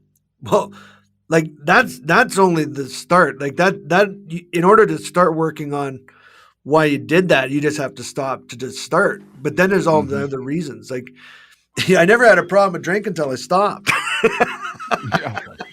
Yeah. And then you're like, why was I drinking? What was it serving me? Like, Yeah, what was it doing? And then you're like, now it's not doing that. And the effects of physical health that it has. Like it has all sorts of your social well-being, right? Your mental well-being, your all these states of sobriety or recovery, whatever you want to call it. Like they're all connected. And one thing I forgot to mention, it's Tony, is the podcast is something that I've chosen to jump into as another thing to stay involved, right, outside of Arbor Canada. And we run this as a separate kind of entity. It's not part of. It's its own thing, I guess you'd call it. What do we? I love it. I love podcasts. Like you can really connect with people. I find listening to them, get to know them, and it's a great way to get information out there, kind of unfiltered, just with no real structure. You don't have to have all this pressure of the way you're delivering it. It's great. Like that's why I did it too. I wanted to get better at speaking, eventually, hopefully go to some conferences and talk about some of the things that are valuable to me or that I see valuable, in this regenerative space. And and organically, I want to promote Atmostree without being like a salesman. Like I can't stand that feeling of going to a conference and then being like, hey, like, have you heard of Atmostree? Do you have a company? Like, whatever. It's like, it just seems so pointless to me. I would rather just kind of put out the information that I've learned that I think is valuable and share it with people on a platform like a podcast where people can just choose to shut it off if they don't want to listen. And then you build this following and realize there's like-minded people out there and they believe in the same thing you do. And then they're like, hey, can I be part of Atmostree? Like, boom. Love it. Sounds great. Yeah. Yeah, it's awesome. Well, how do people find you are you on all the platforms? Like how does people, if people want to watch this episode, where do they go? And if they want to listen to it, they know they can go to Tree Actions, but how do they watch Arborist Brewplant? Well, I have a Instagram at Arborist Blueprint. People usually find me on there. That's kind of linked to Kurt the Arborist. My original platform was Kurt the Arborist when I first wanted to be an arborist. I didn't know what to do, so I got a job at Arborist Supply in the fall, and I started an Instagram account, and I put a sticker on my truck, and I got fired from Davy Tree in 2 days because I had a sticker on my truck that said I was an arborist. And so anyways, Kurt the Arborist became like this hub and connected to everything. And then I have, Cochrane Tree Care, its own Instagram where I kind of talk about stuff in the field day to day. And atmostree.org is the website for the Tree Alliance for Arborists. If they want to join kind of this like-minded mission of planting more trees than we're removing. So I don't know if anybody knows about that, but we charge a recycling fee essentially when we cut someone's tree down. And then we take that money and pool it together as arborists. And then we look after and monitor different plantations everywhere. So it's kind of my way of having my positive influence back into the industry and hopefully providing some education and different mindset shifts. As we're talking about some of this philosophical kind of stuff, I like intersprinkling a lot of that into it as well. So I appreciate anyone that wants to reach out to me through Instagram, whichever channel they find me on. I check them all semi-occasionally. I try and keep off of social media as much as possible. So, and emails probably a little bit quicker in that sense. I'm not going to share my phone number, but yeah, man, we got lots going on. I'll put all your link information, everything in the show notes for people too, if they want to check it all out. So that'll all be down there. Yeah, thanks. And then, and you guys too, of course, I'm happy to share it over here on this side. I know you've kind of a loose structure like me as far as just connecting with people in the industry, just learning kind of what you learn, that sort of thing. which is great. I think it was a good time to have some podcasts come out, because I think there was a few in the beginning and they kind of fizzled out, and there's a growing want maybe for more podcasts or different platforms to learn from. And, you know, I was tired of Instagram. I didn't want to just be on one platform that could potentially get shut down at any moment. And you got to diversify a little bit. And it's a nice way to be authentic. Hey, just be you. Problem with Instagram is you compare the best part of somebody's 2% of their life to the 100% of your whole life. It doesn't work. God. That's the worst part of an Instagram. So you can't relate through Instagram. It's changed so much. Yeah, I would love to just cut it off one day if I could. But I'm slave to the system. Yeah. Well, it's been fun. I'm curious. I'm definitely, like, we keep ours as an audio only, and it is recorded, and we share snippets on our Instagram, Tree Actions Instagram, but we don't play entire shows on video. And I know yours are, right? I think if you go find your link, is it all on video?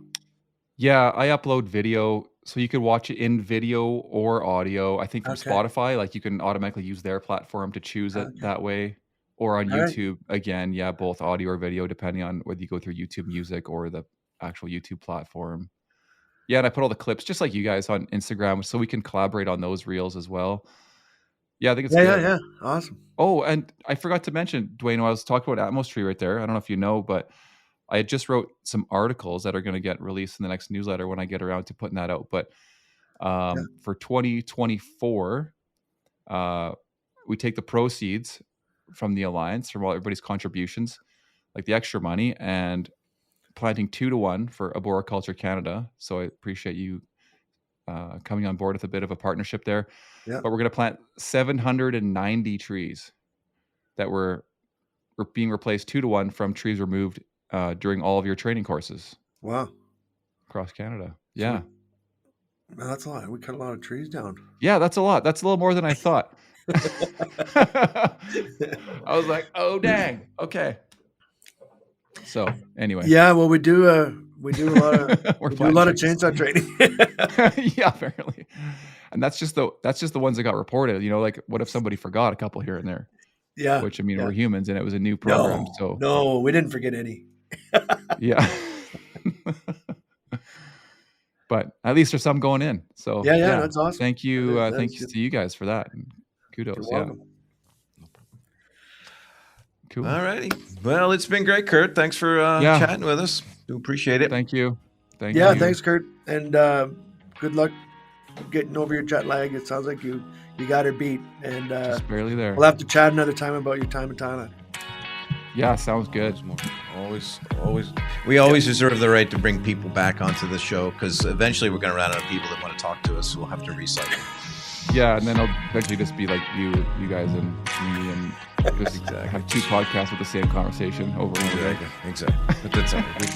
I think we have a couple more months to be running, I guess. We'll see. Okay. Yeah, we got to. Sounds good. All right, guys.